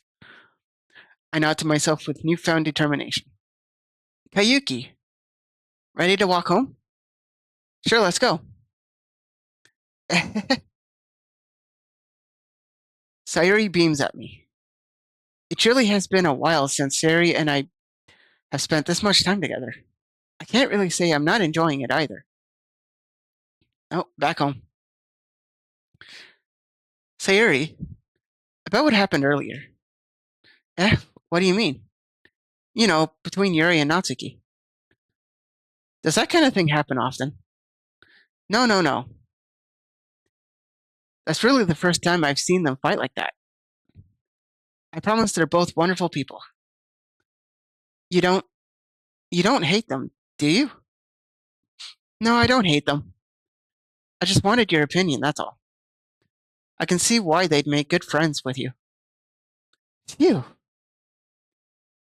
You know, Kayuki, it's nice that I get to spend time with you in the club.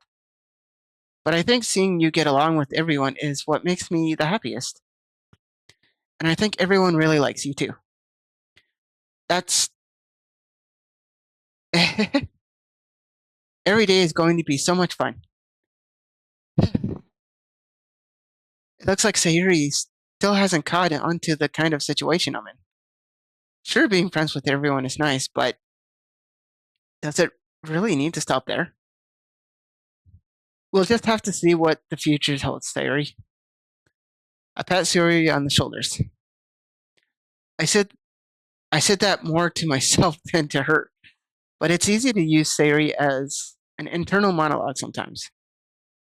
Okay, yeah, let's do this.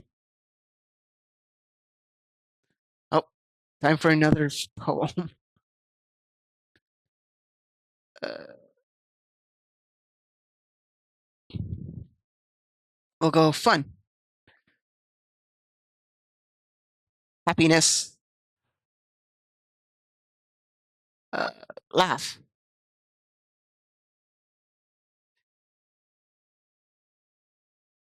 excitement, sweet,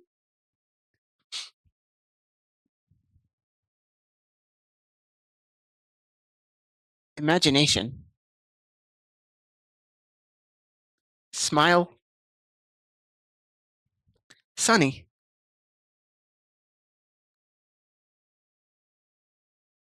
comfort,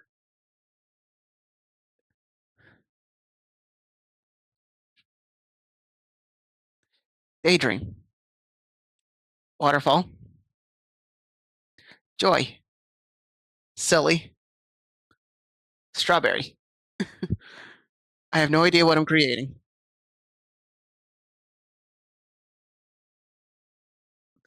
Uh, sugar,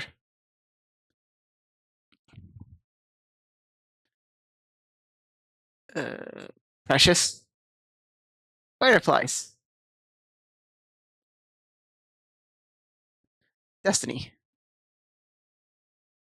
awesome. Last one, last one. Heartbeat.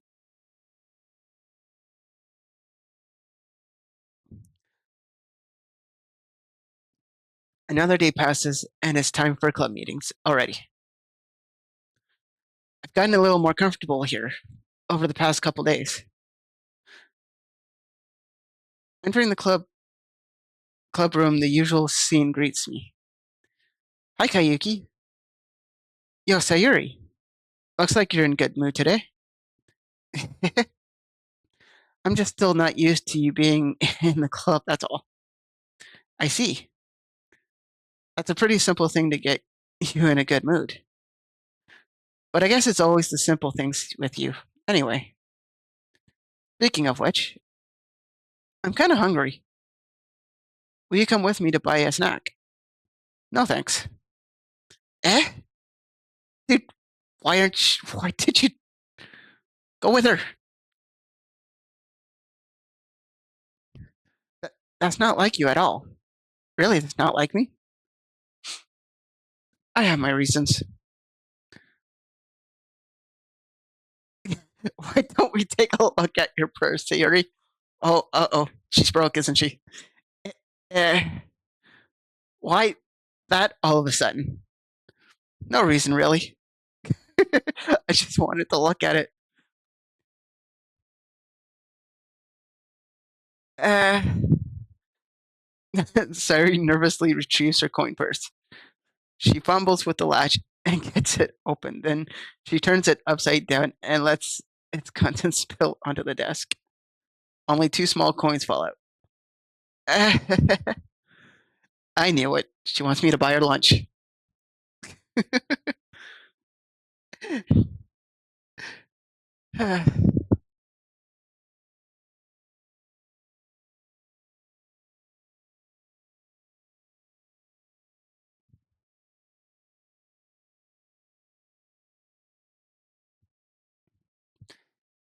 I can see right through you, Sayori. That's not fair. How did you even know? It's simple. If you had enough money in the first place, you would have brought a snack before coming to the club room. So either you're not hungry and wanted an excuse to take a walk, or you plan to conveniently forget you spent all your money so that I wouldn't lend you some. So I would lend you some. But there's one more thing. You're always hungry. And so that only leaves the one option. Ah, I give up. Don't make me feel guilty. If you feel guilty, that means you deserve to feel guilty.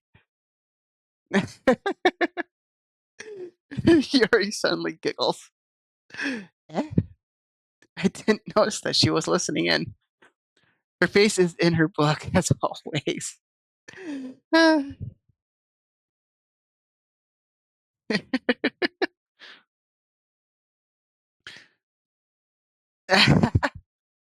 I wasn't listening or anything. It was just something in my book. Yuri, tell Kayuki to let me borrow some money. That's. Don't get me involved like that, Sayuri. Besides, you should only buy what you can responsibly afford. And frantically, after pulling a mischievous little stunt like that, your suffering is fair enough retribution. Uh, uh, did I just. I, I didn't mean that. I got too absorbed into my book. Uh, I really like when you speak your mind, Yuri. It doesn't happen not much, but it's a fun side of you. That's. There's no way you could think that. You were right, though. I did something bad, and now I have to accept the revolution. Retribution. That. Still coming from you, Sayuri. I guess there's a little devil inside all of us, isn't there? Don't let her fool you. Sayuri knows exactly what she's doing. After all, she told you guys she was bringing me to the club before she even told me. But you wouldn't have come if it weren't for the cupcakes. So I had to trick Natsuki into making them. Come on, give me more credit than that, Sayuri. Ow! Flop! Did we just smack her? Yeah. Out of nowhere, something smacks Sayuri in the face and tumbles onto the desk. Ow! What was. Eh? A cookie. Fair enough, it's a giant cookie wrapped in plastic. Sayuri glances around. It, is this a miracle? It's because I paid my restitution. Restitution. Retribution. Actually, that one almost worked. I was just gonna give it to you. But then I heard you blab about the cupcakes. It was totally worth seeing your reaction, though. Natsuki, that's so nice of you. I'm so happy. Sayuri hugs the cookie. Jeez, just eat it. She likes to hug things. Sayuri rapidly tears open the wrapper and takes a big bite. So good. Mm. Sayuri suddenly claps her hands over her mouth. I bit my tongue. Ow. That's what you get for talking and eating at the same time. You're going through a lot over just one cookie. Natsuki takes a bite of her own cookie. Ah, yours looks really good too, Natsuki. Oh, can I try it? Jeez. Beggars can't be choosers. But yours is chocolate. Yeah, why do you think I gave you that one? Fine. Still, I'm really happy that you shared this one with me. Sayuri get out of her seat and goes behind Natsuki, then wraps her arms around her. Ah, jeez. I get it, I get it. Cookie still in hand, Natsuki reaches to nudge Sayuri off of her. Um, Sayuri suddenly leans down and takes a big bite of Natsuki. Oh, she tricked her. She took a bite of her cookie. Hey, did you seriously just do that? Uh huh. Yep. Mouthful of Sayuri trots away to safety. Yuri and I laugh as well. Jeez, you're such a kid sometimes. Monica, can you tell Sayuri? Eh? Natsuki glances around. Monica isn't in the club room. Ugh. Where's Monica anyway? Good question.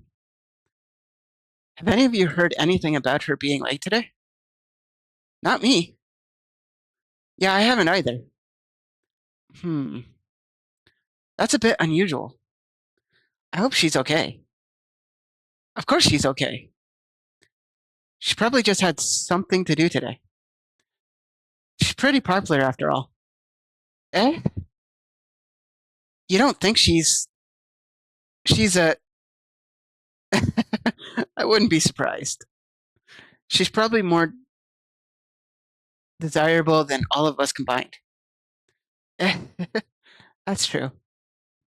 Excuse me? Suddenly the door swings open. Sorry, I'm super, super sorry. Ah, there you are. I didn't mean to be late. I hope you guys weren't worried or anything. Eh, Monica chose the club over her boyfriend after all. What? You're so strong willed. But boyfriend?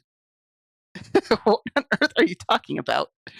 Monica quizzically glances at me. Ah, never mind that. What held you up anyway? Uh, well, my last period today was study hall.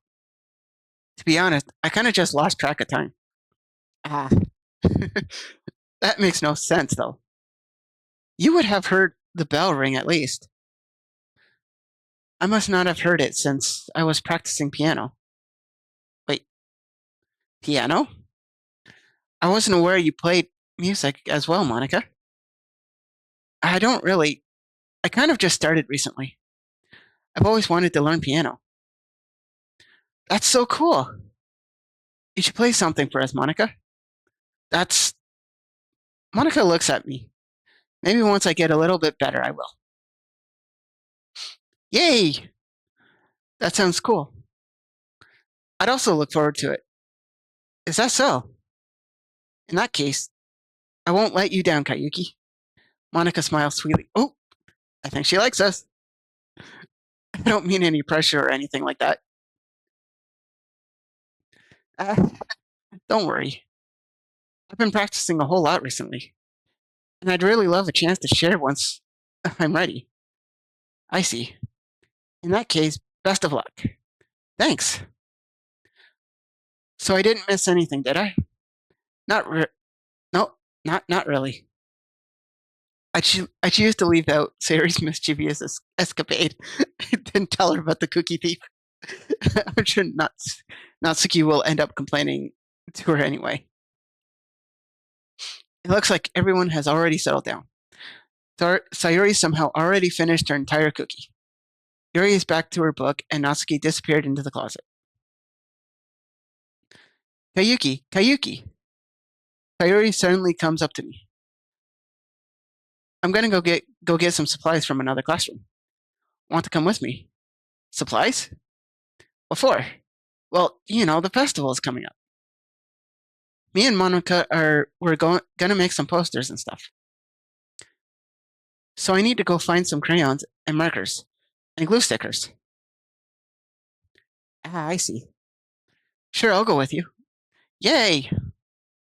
Okay, Monica, we'll be back soon. Are you going with Kayuki to get the supplies? There's no need to trouble yourself. I'd be happy to go with him. But I wanted to. Oh, Jesus. Sorry, that was my phone going off. It's so much fun exploring empty classrooms and stuff. Okay, okay. It was just a suggestion. See if you can find poster paper, okay? You too, okay? Okay. Ready, Kayuki? Yep, let's go. Sayori and I exit the club room. I follow behind as Sayori hums and skips around the hallway. Oh, that's cute. It seems so carefree and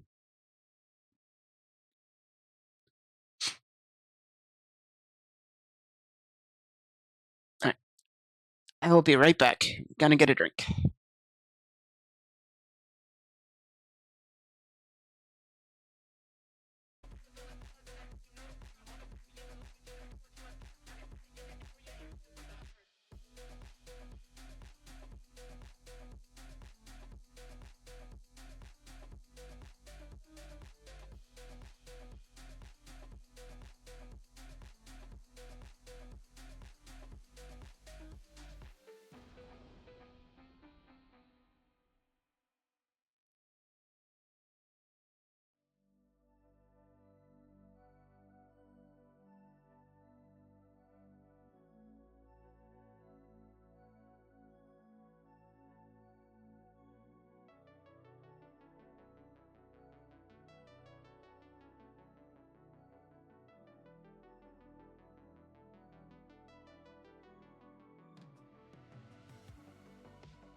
All right, I am back.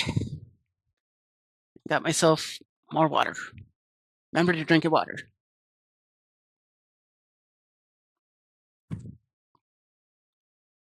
Bleh. I think I had the water on warm because that's warm water. Bleh.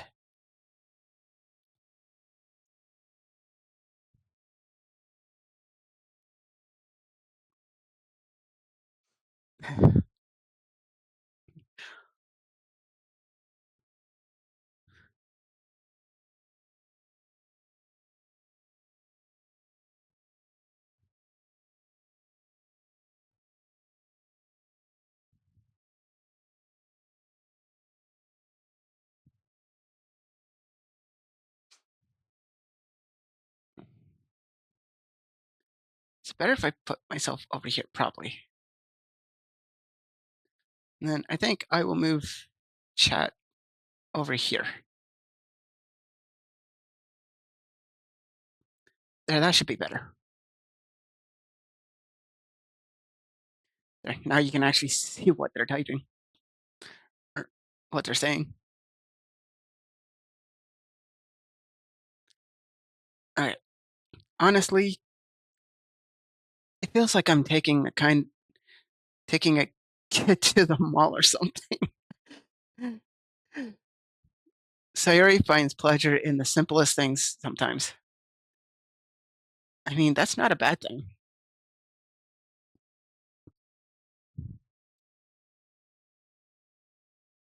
Hey, Sayuri, what exactly are we doing for the festival anyway? I'm not sure how you would make an event out of literature. Me and Monica have it all planned out. Don't you worry. Is that so? Yep. We're going to do a poetry performance. They're going to put on a performance? A performance? What kind? Well, oh, excuse me. Everyone is going to take turns on stage and recite their favorite poems. Ah, that sounds kind of dull. Nuh-uh. I mean, there are people out there that would love to see that. Hayuki, you're not thinking about it the right way at all. It's not just about reading poems. It's about performing them. Like, you say the lines of the poem like, between my feet, the last remaining flowers beckons to me. I twist, I twist the stem, freeing it from its clinging roots, caressing the final joyous moment between my fingers.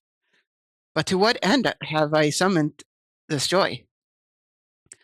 For now, when I look in every direction, the once prosperous field before me is but a barren wasteland.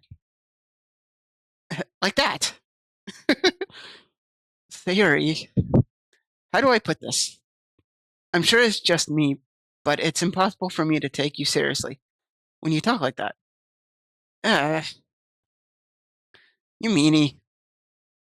I'm working super hard on this. I know, I know. I mean, that was kind of mean, dude. I kind of like her idea. Yeah, I like her idea a lot.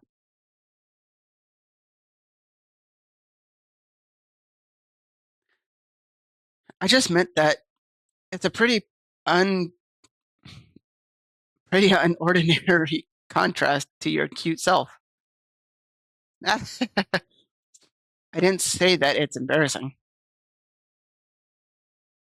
Oh, sorry, don't say that it's embarrassing.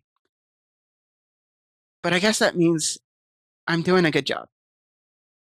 Yeah, I guess so. Ah, I'm so excited. The festival is going to be so much fun. Sayori spins herself around in the hallway again. Hey, Kayuki, this classroom over here is empty. Let's begin the mission. The mission? It's been a long time since I've spent time with Sayori like this.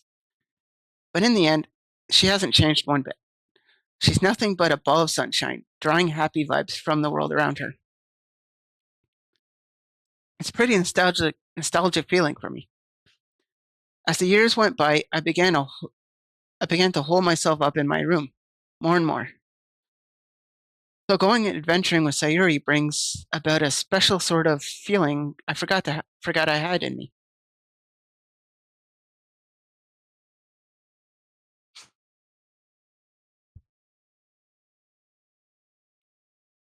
Yeah, I don't know. I always find it better to just try to look on the bright side of things. I mean, I like being happy more than feeling sad or depressed or anything like that. So it's better just to be happy. Takes less energy to be happy too. So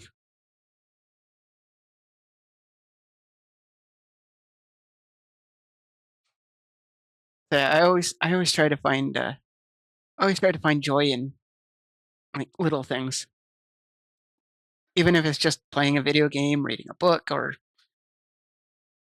just stepping outside your house.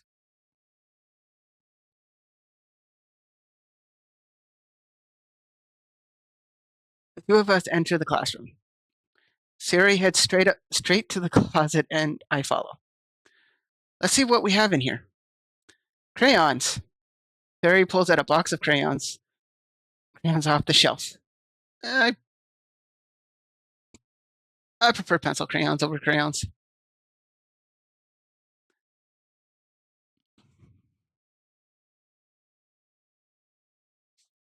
Yeah, I prefer to use pencil crayons.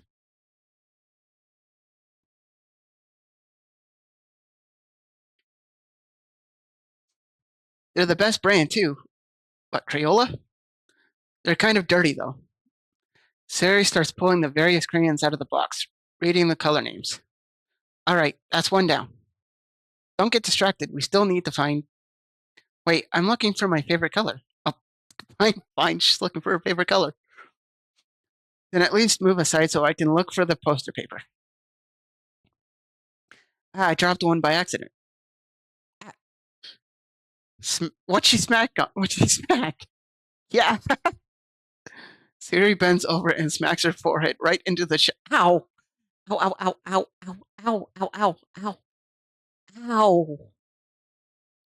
Yeah. Ow! Ow! I've smacked my head a number of times. Like just recently, getting into the taxi, I smacked my head on the door frame. Ow! Ow! It hurts. It does. It hurts. She falls to the floor and the crayons spill all over her lap. Ow, ow, ow, ow, ow. You okay? My forehead. Sorry clutches her forehead. Geez, Sayori. That's just like you, isn't it? Come on, let me see. Since Sayori is sitting on the floor, I grab her by the waist and pull her out of the closet. You have to move your hands, Sayori. But it hurts. Just do it for a second. Oh, wow, that is adorable. Sayori slowly releases her hands from her forehead. I gently brush her bangs to the side. Ow. Sorry. There's a huge red mark in the center of her forehead. Oh no. A pump has started to form as well. Man, that's gonna swell up. Maybe she can hide it behind her bangs. I should find you some ice. Kayuki, where would I even find ice around this time? I guess a cold drink would do. You don't have to. I'm fine with looking like a unicorn.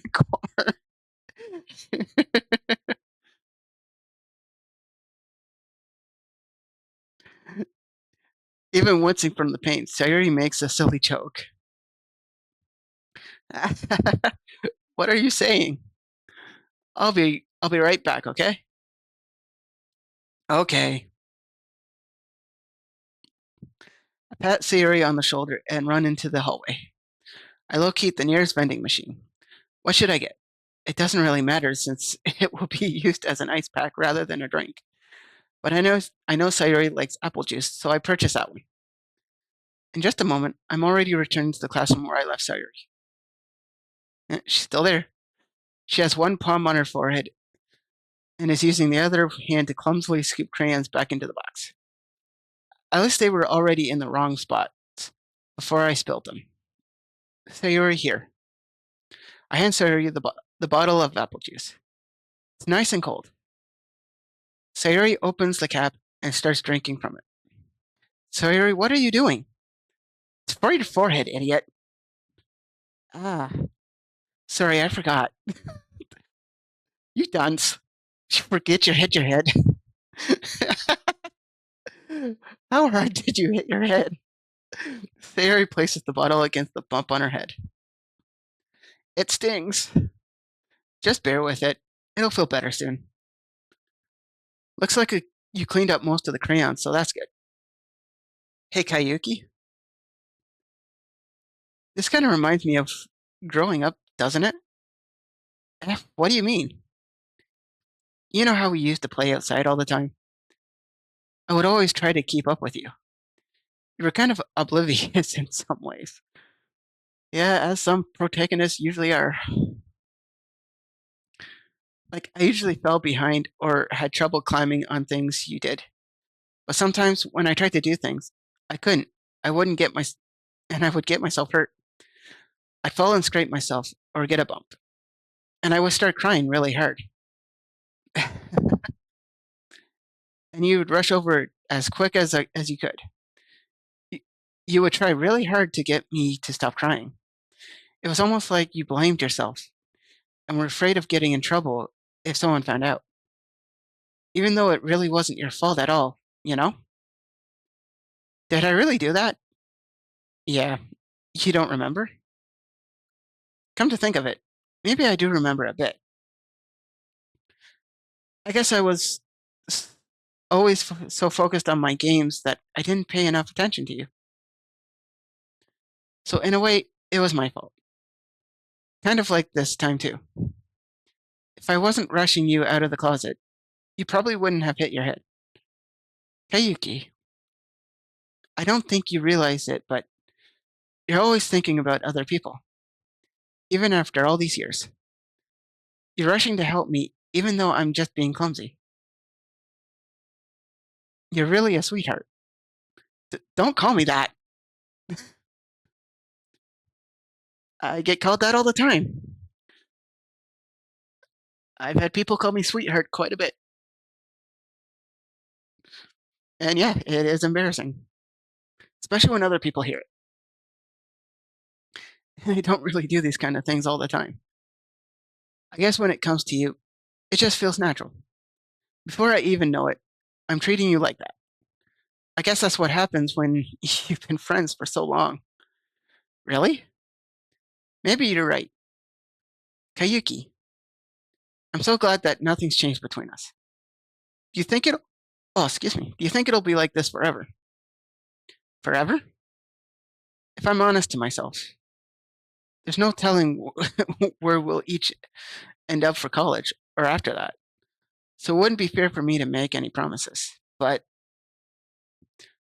well, I hope so. It's been so long already, right? I can't imagine you ever changing, so my hopes are up. I'm so happy. Sayuri has a whimsical expression in her eyes. We remain silent for a moment. She's so silly and clumsy on the outside that when I see her deep in thought like this, it makes me not want to disturb her. I guess we should go back. I don't want to worry Monica, you know? Good luck with that. She's gonna see your forehead either way. Not if I hide it under my bangs. Sayuri hops to her feet. Ah. She clutches her forehead again. Don't stand up so fast after hurting yourself. Dummy. Uh, well, I guess it's too late now. Anyway, let's go. I follow Sayuri out of the classroom. Sayuri plays with her bangs to try and hide the bump, but without much success. In a moment, we make it back to the classroom. Oh, you're back. Good timing. I was just about ready to start with sharing our poems. Oh, we're sharing our poems now. Yes. There, your forehead. She's fine. Don't worry about it. I was playing with the crayons and I smacked my head into the shelf. Oh, wow. Uh, well, anyway, were you able to find everything we needed? Uh, uh, huh. I have it right. Eh? Sarah frantically glanced around at herself. I forgot all of this. She forgot the stuff? Calm down, Sarah. I have it all right here. Oh, thank God. I found the poster paper too. Sounds like you ended up doing all the work, Kayuki. Well, sorry. I failed to come up with an excuse for Sayuri. I made it an adventure. Yeah, that. Okay. In any case, good work. I'll start working on the posters tonight. Me too. Okay, everyone. Are you ready to share your poems?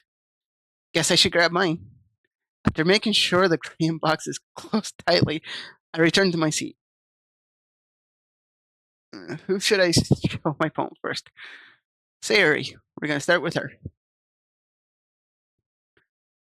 Uh, Kayuki. I really love your poems.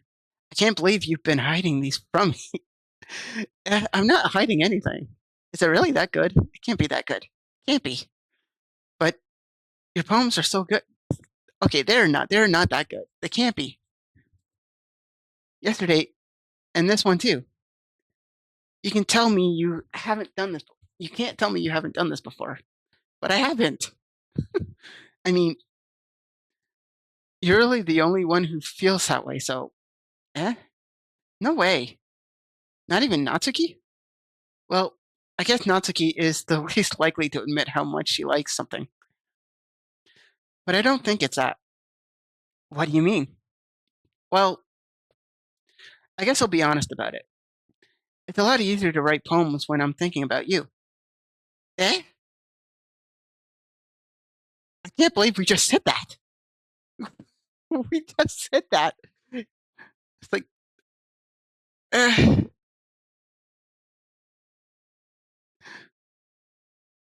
what? Stop thinking weird things, idiot. I just mean that you're a really expressive person, I guess. How am I supposed to write poems about my own stupid life? But you somehow make everything in your life an adventure. Even the little things, like cooking. Let's not talk about that. So, yeah, I guess what I'm saying is that I can feel more feelings through you than I can through myself. We have that kind of weird connection. It's your fault you're getting in my business all the time. Eh? I don't know if I understand. Ow. I don't know if anybody heard that, but my stomach just growled at me. Ow. I might need to get some food soon. You never understand when I try to explain things to you, do you, Sari? I pat Sari's head. Hey, I'm not a kid, you know. Are you sure about that? Maybe. Sari starts fiddling with her pencil between her hands. Hey, Kayuki, will you give me your poem? I kind of want to keep it. Huh? Why? Because, well, it's the first time you've written something for me. Sari, you completely misunderstood. I didn't write this for you. Are you even listening anymore? Well, whatever. I'll give it to you when we go home. Really?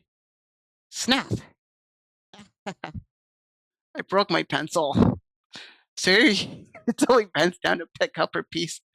The piece she dropped, she broke her pencil. But being attentive of her surroundings, she bumps right into me. Sorry. It's fine, it's fine. I'll get it for you. I bend down and pick up the broken pencil.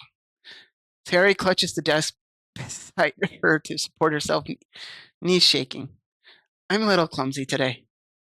I think maybe she hit her head a little harder than we thought. Might need to get that checked out. Let's sit down, Sayuri. Yeah. I grab Sayuri's arm and help her sit at the desk. Anyway, I still haven't read your poem. Oh, sorry, I forgot about that. But it's not as good as yours. Geez, don't worry. I'm sure I'll like it. Bottles. I pop off my scalp like the lid of a cookie jar. It's a secret. It's the secret place where I keep all my dreams. Little balls of sunshine, all rubbing together like a bundle of kittens. I reach inside with my thumb and forefinger and plug one out. It's warm and tingly. But there's no time to waste. I put it in bottle to keep it safe. And I put the bottle on the shelf with all of the other bottles. Happy thoughts, happy thoughts, happy thoughts, in bottles all in a row. My collection makes, wow, this is a long poem. My collection makes me lots of friends. Each bottle a starlight to make amends. Sometimes my friend feels a certain way. Down comes a bottle to save the day. Night after night, more dreams. Friend after friend, more bottles. Deeper and deeper my fingers go, like exploring a dark cave, discovering the secrets hiding in the nooks and crannies, digging and digging, scraping and scraping. I blow dust off my bottle caps. It doesn't feel like time elapsed. My empty shelf could use some more. My friends look through my locked front door. Finally, all done, I open up and come my friends, or in come my friends. And they come in such a hurry. Do they want my bottles that much? I frantically pull them from the shelf, one after another, holding them out to each and every friend, each and every bottle. But every time I let one go, it shatters against the between my feet. Happy thoughts, happy thoughts, happy thoughts, and shards all over the floor. They were supposed to be for my friends who aren't smiling. They're all shouting, pleading, something, but all I hear is echo, echo, echo, echo inside my head. Wow, I like that poem. That was a really good poem. Holy crap. Yeah. Sorry, did you really write this? Of course I did. Don't tell you yesterday I was gonna write the best poem ever. Yeah, but I mean, I didn't expect something like this coming from you. Monica taught me a whole lot. It was a good poem. I like this one. And I've been really in touch with my feelings recently. I see that. It's almost kind of creepy. Creepy? Well, not exactly. Maybe because I'm so used to being cheerful. Well, never mind. I'm thinking too hard about it. The point is, it came out good. So you should be proud of it. Ah, thanks. I feel like I feel like I was meant to express myself this way. It even helps me understand my own feelings a little bit better. Writing is like magic. You've gotten pretty passionate about this, huh? I hope you keep it up. Yeah, writing's the best. I'm gonna keep writing until I die. Don't get ahead of yourself. Sawyer's always had a bit of getting obsessed with something before dropping it, no more than a week later. I wonder if this one is one of those times. But seeing the passion in her eyes makes it hard for me to be pessimistic. All right, whose should we read next? We'll read Natsuki's. All right, let's read your poem. Hmm. Well, it's not really any worse than your last one. Than your last one. Ouch. But I can't really say it's any better. Ow. So critical. Sheesh. Phew. Huh? Phew what? Well, anything that isn't a train wreck, I'll take as a win. And I get the feeling you're probably the most critical. Hey, what makes you wait, maybe that was a compliment. Got to see someone recognizes my experience. Well, then keep practicing and maybe you'll be as good as me someday. That's something tells me Natsuki completely missed the point. Come to think of it, this kind of reminds me of Sayuri's poem from yesterday. Yeah, you think so? Yeah, well, I guess if you're being friends with her for so long, you might be on the same wavelength, but you never really struck me as her type. Sayuri has a type all of a sudden? Well, I don't know, but honestly, how can someone so fluffy spend so much time with someone like you? How?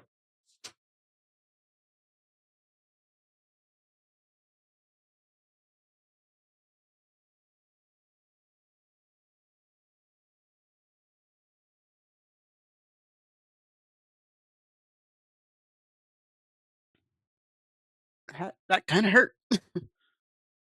It's like she's dragging around a dead. Ow! Ah, that was a little unnecessary. It was. It was so unnecessary.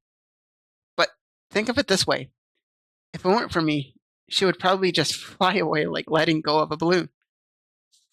You kids say we each take care of each other in our own way. Whatever, whatever it is, I don't get it. Oh yeah, I guess I'm supposed to show you my poem. Here, Amy likes spiders. No, no, no, no, nope, not spiders. uh, I don't like spiders.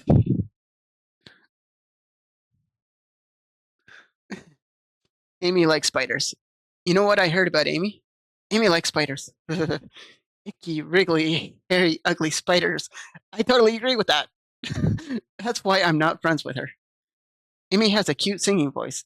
I heard her singing my favorite song, or my favorite love song. Every time she sang the chorus, my heart would pound to the rhythm of the words. But she likes spiders. That's why I'm not friends with her. One time I hurt my leg really bad. Amy helped me up and took me to the nurse. I tried not to let her touch me. She likes spiders, so her hands are probably gross. That's why I'm not friends with her. That's kind of mean to not be friends with her because she likes spiders. Amy has a lot of friends. I always see her talking to people. She probably talks about spiders. What if her friends start to like spiders too? That's why I'm not friends with her. It doesn't matter if she has other hobbies. It doesn't matter if she keeps it private. It doesn't matter if it doesn't hurt anyone. It's gross. She's gross. The world is better off without spider lovers. And I'm gonna tell everyone. Not bad, right? That is so mean. I mean, if her love of spiders isn't hurting anyone, then why should it matter? Right? I mean, you don't have to like everything that your friend's into to like someone. It's quite a bit longer than yesterday's. Yesterday's was way too short. I was just warming up. I hope you didn't think that was the best I could do. No, of course not. Anyway, the message is pretty straightforward in this poem. I doubt I have to explain it.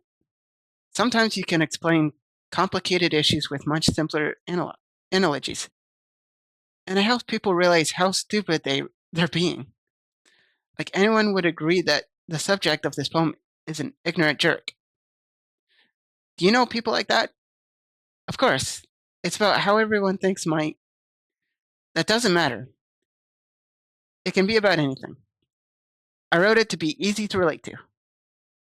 Everyone has some kind of weird hobby or a guilty pleasure. That is true. Everyone does. Something that you're afraid of people find out.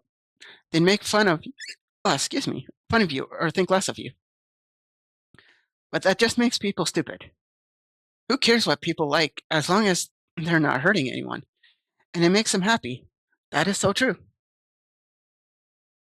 I think people really need to learn to respect others for liking weird things.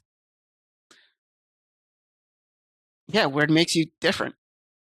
I mean, if everybody liked the same thing, the world would be would be so boring. Well, you're definitely right.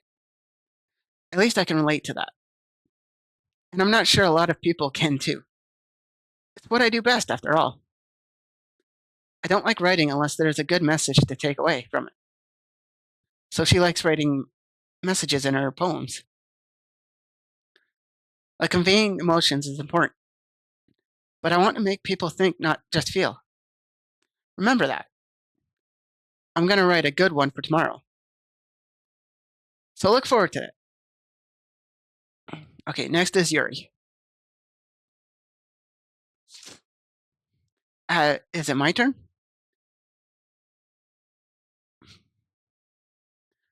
Let's see how it comprehends to yesterday's. It's probably not as good. Or it's probably worse. Mm, I see. It's a bit different. I respect you for trying different things, Kayuki.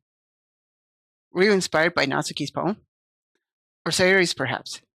Well, I guess you could say that I thought so. I'm happy for you.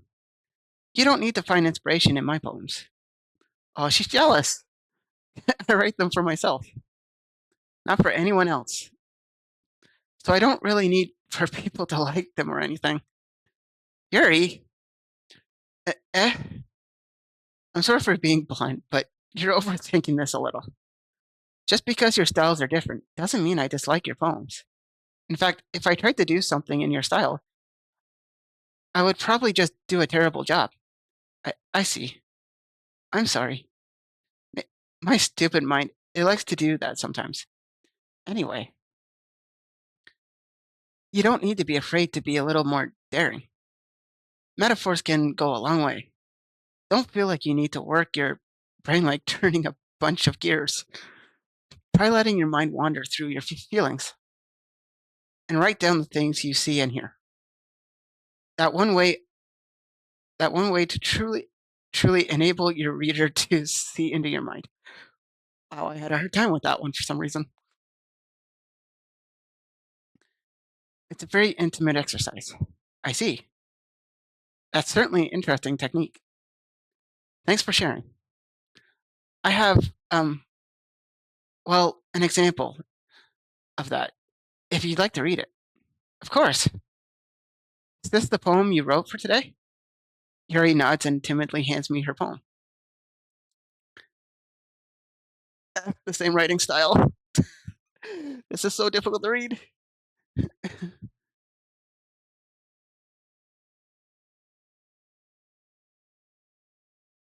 The raccoon? I think it's a raccoon. It happened in the dead of night while I was slicing bread from a guilty snack. My attention was caught by the scuttering of a raccoon outside my window. That was, I believe, the first time I noticed my strange tendencies as a wandering, or I can't read that word, human. I gave the raccoon a piece of bread. My subconscious, well, well aware of the consequences, well aware that a raccoon that is fed will always come back for more.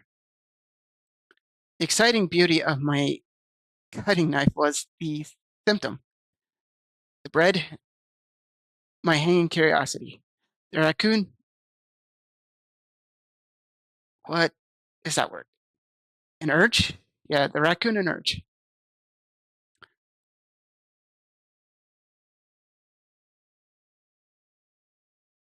The moon, in the minutes, its phases and reflects that much more light off of my cutting knife. The very same light that glistens in the eyes of my raccoon friend. I slice the bread, fresh and soft. The raccoon becomes excited. And perhaps I'm merely projecting my emotions onto the newly satisfied animal. The raccoon has taken to following me. You could say that we've gotten quite used to each other. The raccoon becomes hungry more and more frequently, so my bread is always handy. Every time I brandish my cutting knife, the raccoon shows me its excitement. A rush of blood, classic, I don't know that word, conditioning. I slice the bread and I feed myself again.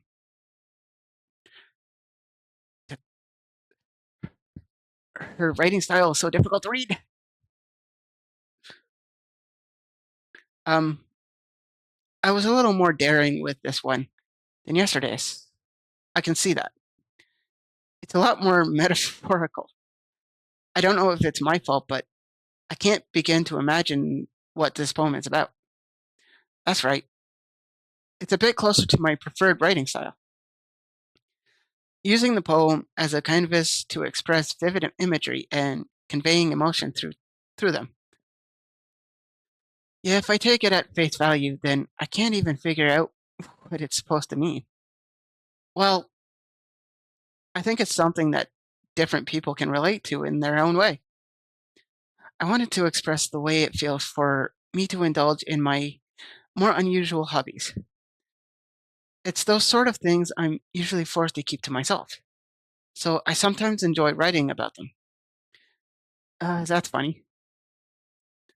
Didn't Noski also write something about that? About someone being ridiculed for a strange interest? Eh? She did? Yeah. She was talking about how it doesn't matter what you're into as long as you're not hurting anybody. She she's right. I I mean, does she really feel that way? Yeah. Sounds like you two have that in common.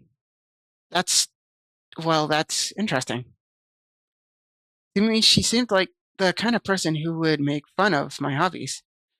But I suppose that's my fault for judging, isn't it? Please don't tell her I said that. Don't worry, I have no reason to. Okay. Well, thank you for sharing it with me. After all, I hadn't learned to embrace my own weirdness. I would probably hate myself. I might not be ranting a little bit now, but I'm glad you were a good listener. Okay, Monica has left.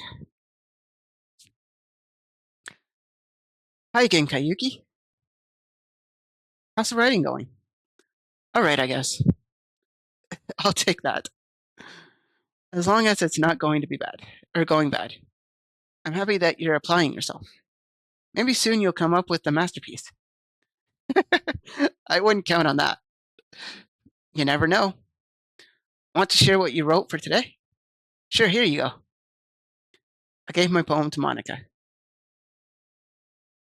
All right, it's pretty good. It makes me think of Sayuri, like the other one that you wrote. You two are like that dynamic duo. That's kind of exaggerating it. Yeah, probably. But you do spend a lot of time with her, even in this club, don't you? Then again, I don't blame you for being a little shy. I'm not shy. It's just, I'm just teasing. I know it takes a bit of time to make friends with everyone, but Yuri and Natsuki are super interesting people, so don't be afraid to give them their share of time. And you can talk to me every now and then, too. I'm not like inapproachable or anything, am I? Oh no, it's nothing like that. I'm just still getting used to being here, that's all. Yeah.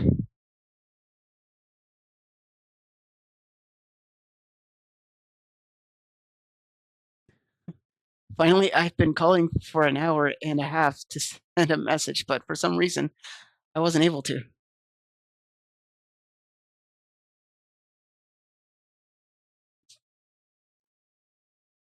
What's that? Someone you were calling on a phone or something?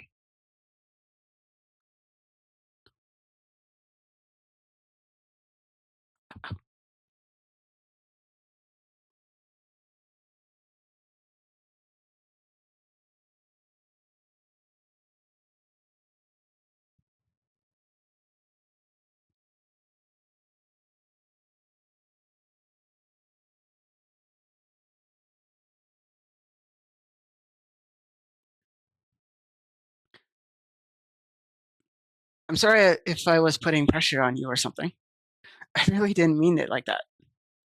No, don't worry. I get what you're saying. Well, all right. But anyway, you want to read my poem now? Yes, I do. I like the way this one turned out, so I hope you do too. All right, let's take a look. Save me. The colors they won't stop. Bright, beautiful colors.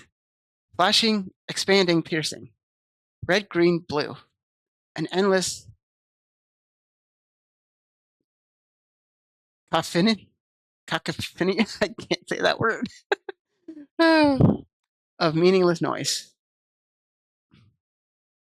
The noise, it won't stop.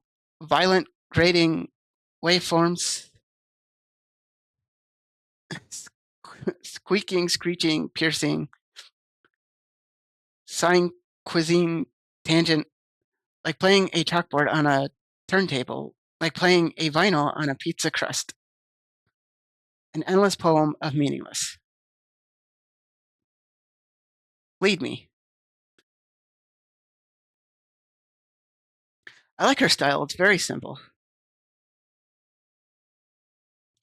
It's probably a problem in my end. My internet is so laggy right now.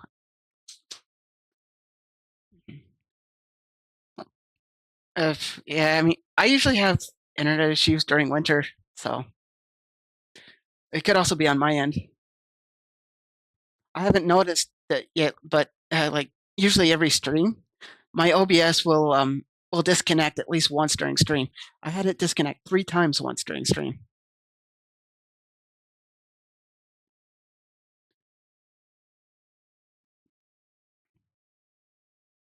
Hmm. It's even more more abstract than your last one, huh? I guess it's just the way I write. I'm sorry if you don't like it. No, I never said that. It's just a kind of thing I've never really seen before, I guess. I kind of like playing with my space on the paper. Choosing where and how to space your words can totally change the mood in the poem. It's almost like magic. The way I wrote the lines really short makes it feel like they're trying to speak over the noise. I see. It's still hard for me to tell what it's about though. Sometimes asking what a poem is about isn't the right question. A poem can be as abstract as a physical expression of a feeling or a conversation with the reader. So putting it that way, not every poem is about something. Anyway, here's Monica's writing tip for the day. Sometimes you'll find yourself facing a difficult decision. When that happens, don't forget to save your game. You never know when you might change your mind. Is that an emphasis for saving the game? It's like the game telling me, don't forget to save. Because I do that in games all the time. I'll forget to save and then I'll get to a part and I'll end up having to do the entire thing all over because I'll do something wrong or I'll mess up and I'll end up losing and or I'll end up dying and I'll get sent back to my safe game and or my save file and it'll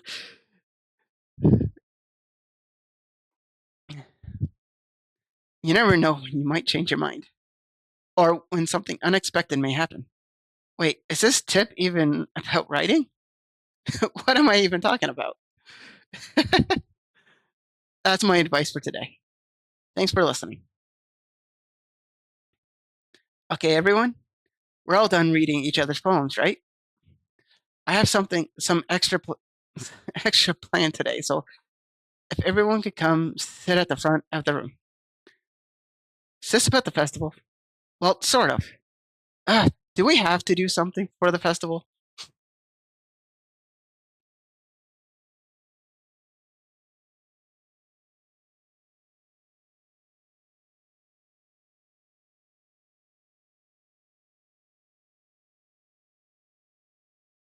Not like we can put together anything good in just a few days. We'll just end up embarrassing ourselves instead of getting any new members. That's a concern of mine as well. I don't really do well with last-minute preparations. It'd probably be better to save. Yeah, don't worry so much. We're going to keep it simple, okay? Yeah, I always forget to save in my games all the time. We won't need much more than a few decorations. Sari has been working on posters, and I've designed some pamphlets we can give out during the event. Okay, that's great and all, but that doesn't tell us what we're actually going to be doing for the event. Ah, sorry, I thought you heard about it already. We're going to be performing. Performing? P- Monica? Yeah, we're going to be having a poetry performance. Each of us are going to choose a poem to recite during the event. But the cool part is, we're also going to let anyone else come up and recite poems too. Sarah's putting it on all the posters in case anyone wants to prepare ahead of time. Sari, who has been coloring a poster, holds it up for us to see. I wish they would show the poster. That would be kind of cool if they showed it. Are you kidding me, Monica? You didn't already start putting those posters up, did you? Eh, well, I did.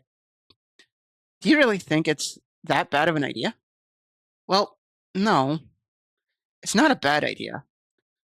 But I didn't sign up for this, you know? There's no way I'm going to be performing in front of a group of people like that. I I agree with Natsuki. I could never in my life do something like that. Imagining it, Yuri shakes her head in fear. Guys, no, Sayori. I understand where they're coming from. Remember that Natsuki and Yuri have never shared their poems with anyone until just a couple days ago. It's a lot to ask of them to recite their poems out loud to a whole room full of people. I guess I kind of overlooked that. So I'm sorry. But I still think we should give it our best. Oh, excuse me. You're the only ones responsible for the fate of this club. If we start the event and each put on a good performance, then it will inspire others to do the same. And the more people who perform, the better we'll be able to show everyone that literature is all about. Yeah, it's about expressing your feelings, being intimate with yourself, finding new horizons, and having fun. That's right. And it's those reasons that we're all in this club today. Don't you want to share that with others? To inspire them to find the same feelings that brought you here in the first place? I know you do. I know you do. I know we all do. And if all it takes is standing in front of the room for 2 minutes and reciting a poem, then I know you can do it. See, this is why she's the president. This is such a good speech. Natsuki and Yuri remain silent. Sayuri looks worried. I guess that leaves me no choice. I agree. I don't think it's too much to ask. I think that Sayuri and Monica have been trying really hard to get new members. The least we can do is help them out a little bit. Well, maybe, but it looks like Natsuki doesn't have any arguments left. uh, okay, fine. I guess I'll just have to go get it over with. All right. Phew. Thanks, Natsuki. What about you, Yuri? Yuri dejectedly glances around at everyone else's expectant faces. I I guess I don't really have a choice. That's everyone. Peer pressure. You're the best, Yuri. This club is seriously going to be the death of me. Oh gosh. You'll be fine, Yuri. But anyway, let's move on to the main event. I want each of you to choose a poem of yours. We're going to practice reciting them in front of each other. No way! Monica, this is too sudden. Well, if you can't recite your poems in front of the club, how do you expect to do it in front of strangers? Oh no, don't worry. I'll start off to help everyone feel a little more comfortable. Can I go next? Of course, she's so gung ho about it. Now let's see. Monica flips through her notebook to the specific poem she has in mind for herself. She then stands behind the podium. The title of this poem is The Way They Fly. Ahem. Monica begins reciting her poem. Her clear, confident voice fills the room. More than that, her infection is pristine. Her inflection is pristine. Wow, her infection. She's infected. She knows exactly how to apply emotion behind each line she recites, bringing the words to life. Is this something she's done before, or is this simply natural? I glance around. Around me. Everyone has their eyes on Monica. Sayuri looks amazed. Yuri has an intense expression on her face that I don't understand. Finally, Monica finishes the recitation. The four of us applaud. Monica takes a breath and smiles. That that was so good, Monica.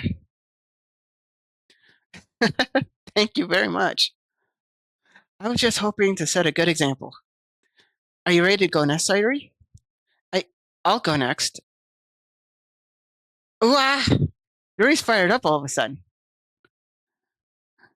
Yuri clutches a sheet of paper between her hands and stands up. Keeping her head down, she walks quickly over to the podium. This poem is called. Yuri anxiously glances at each of us. You can do it, Yuri. It it's called After Image of a Crimson Eye. Yuri's face shakes as she starts reading the poem. Just a moment ago, she practically refused to do this. Why is she suddenly putting on so much effort? As Yuri gets past the first couple of lines, her face changes. It's almost like what happened when Yuri gets absorbed in her books.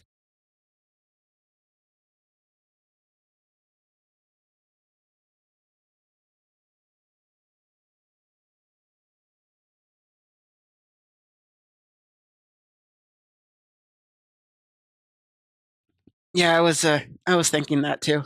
I'm probably gonna go get food after stream, and I was gonna end stream once I was done with these poems. Like after I go back home and write my own poem, because I think you do that in this next chapter or at the end of this chapter. So it's almost like what happens when you're. Oh, I already read that. Oops. Her quivering words transformed into a sharp syllables of a fierce and confident woman. The poem is full of twists and turns in its structure that she enunciates with perfect timing. Yeah, I got to work on my enunciations. I'm really bad at enunciating my words. This must be a rare glimpse into the whirling fire Yuri keeps concealed inside her head. Suddenly, she's finished. Everyone is stunned. Yuri snaps back into reality and glances around her as if she bewildered even herself. I, it's up to me to save this situation. I'm the first to start applauding. Everyone joins me after, and we give Yuri the recognition she deserves. It's not that we didn't want to applaud for her, but we were caught off guard. That we must have forgotten. As we applaud, Yuri holds the poem to her chest and rushes back to her seat. Yuri, that was really good. Thank you for sharing. Looks like Yuri is down for the count. Okay, I guess I'm next then. Sayori hops out of her chair and cheerfully walks to the podium. This one's called My Meadow. Ah. Sorry, I giggled. Sayori, it's a lot harder than I thought. How did you guys do it so easily? Yet, speaking in front of people is difficult. I always found that difficult when I was in school, standing up in front of the class and talking to people. That was always difficult for me. Ah, try not to think of it like you're reciting to other people. I almost thought she was going to say, "Imagine them in their underwear." I've heard that before. Imagine you're reciting it to yourself, like in front of a mirror or in your own head. It's their poem, so it'll come out the best way. I see, I see. Okay then. Sayuri begins her poem. Somehow it feels like her soft voice was made as a perfect match. The poem isn't aimlessly cheery like Sayuri is. It's serene and bittersweet. If I were to read this on paper, I probably wouldn't think much of it. But hearing it come from Sayuri's voice almost gives it a whole new meaning. Maybe this is what Sayuri meant when she said like she likes my poems. It's like I get to reach more deeply into someone I thought I knew through and through.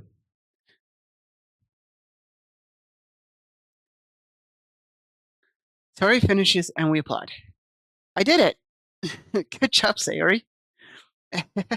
Even Kayuki liked it. I guess that's a good sign. What does that even mean?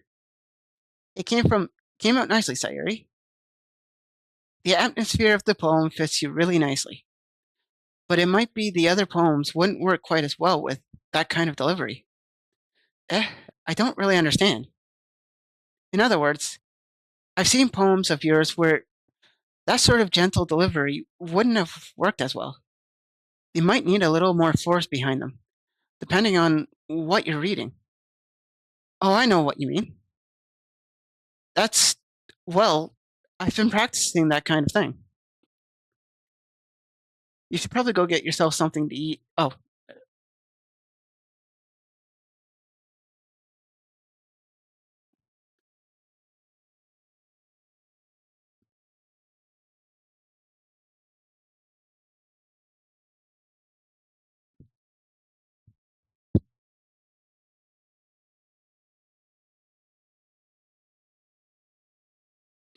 it's just embarrassing to do in front of everyone. Eh, yeah, talking in front of people is embarrassing too. It's difficult and embarrassing.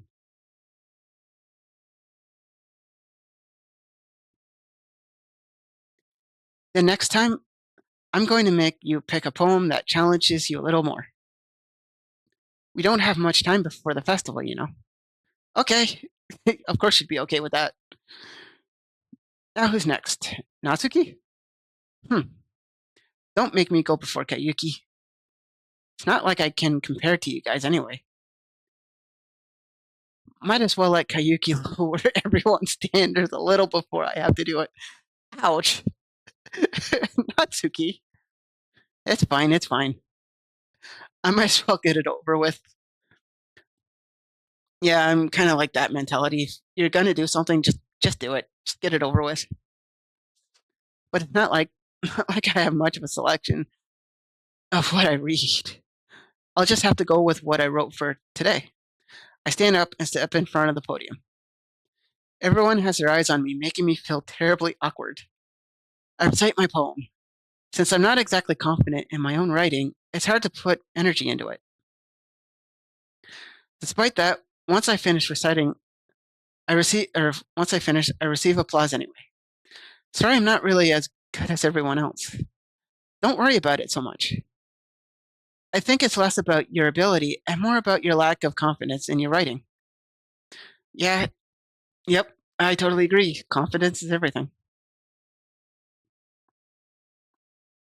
That's something that'll improve over time, though. Yeah, maybe. The same with VTubing. Like, I know I need to get better at my own confidence, and I know it'll get better the more I do it. So it's something you can apply to just about anything.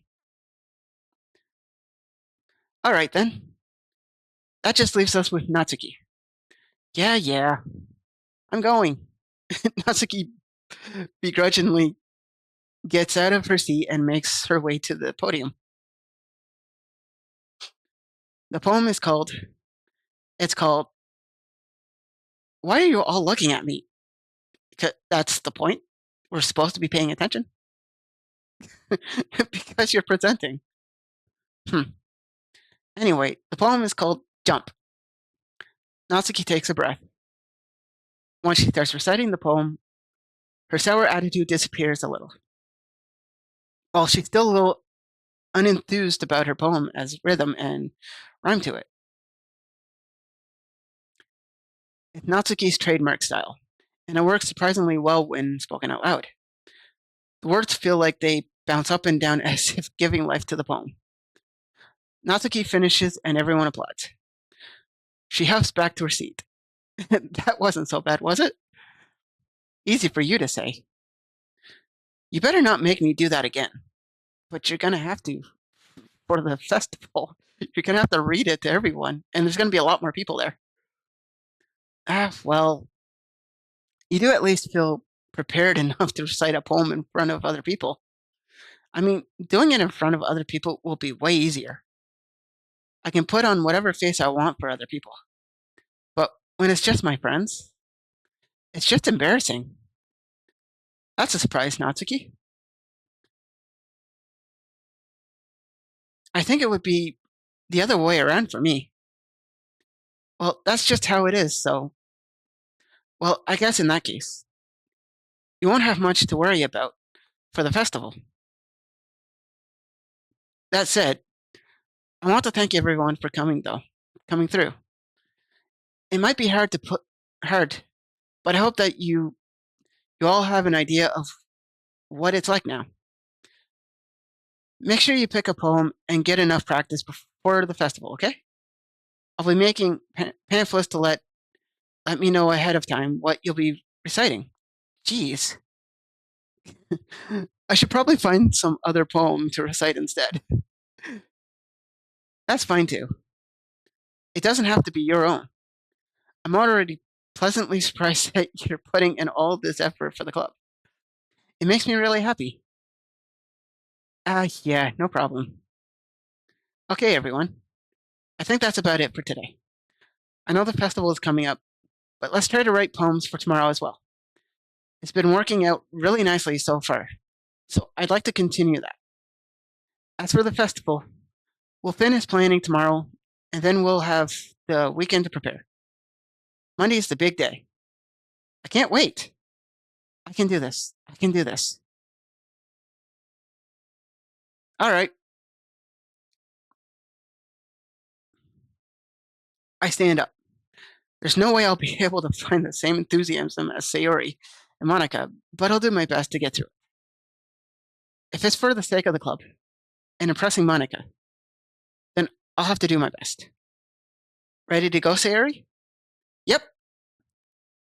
Look at you two, always going home together like that. It's kind of adorable, isn't it? Jeez, guys. Don't make such a big deal out of it. It must be a little nice, though. Well, how am I supposed to respond to that? It's okay, Kayuki. You don't have to say it. Whatever. Let's go already. I'll walk home with Fairy once more.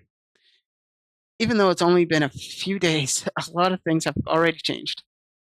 But today, Sayuri has been a little quieter than usual on the way home. Hey, Sayuri. Hmm? Sorry, I was spacing out. No wonder. Hmm? Um, I was thinking about something from earlier. I like how we get to. I. I mean, Sayuri fumbles with her words. So let's just say that one day Yuri asked to walk home with you. Huh? What would you do? What kind of question is that? You're kind of putting me on the spot here. Well, uh, I mean, I guess I would walk home with Yuri, maybe? Yeah, walking home with Yuri. Huh? Why does the thought of that make my heart pound? I mean, given how hard it is for her to socialize, I would feel awful turning her down, so. Isn't she so beautiful and smart? That has nothing to do with what I just said. You admitted it. I did not. Jeez. There's not there's not even any point in speculating something that's never going to happen. Well, maybe. But I just like to think about it. It's not long before you won't need me anymore, you know? Need you? Sayuri, I can't figure out how you're seeing things in your head right now. Sorry. Everyone is different. Nobody in the club is a replacement for you. Hmm? If you say so. Conversation trails off, and I'm left feeling awkward. But it was kind of her fault for trapping me with such a weird question. Yeah, that was a weird question. Although I've gotten questions like that before, and I've just kind of become blunt with them.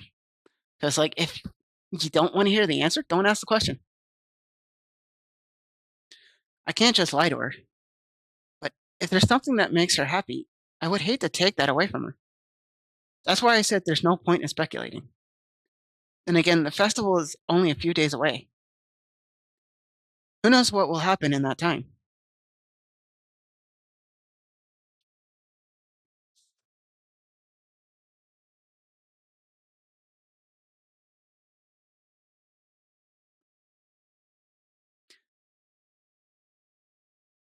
Okay, so I think I'm going to end it there.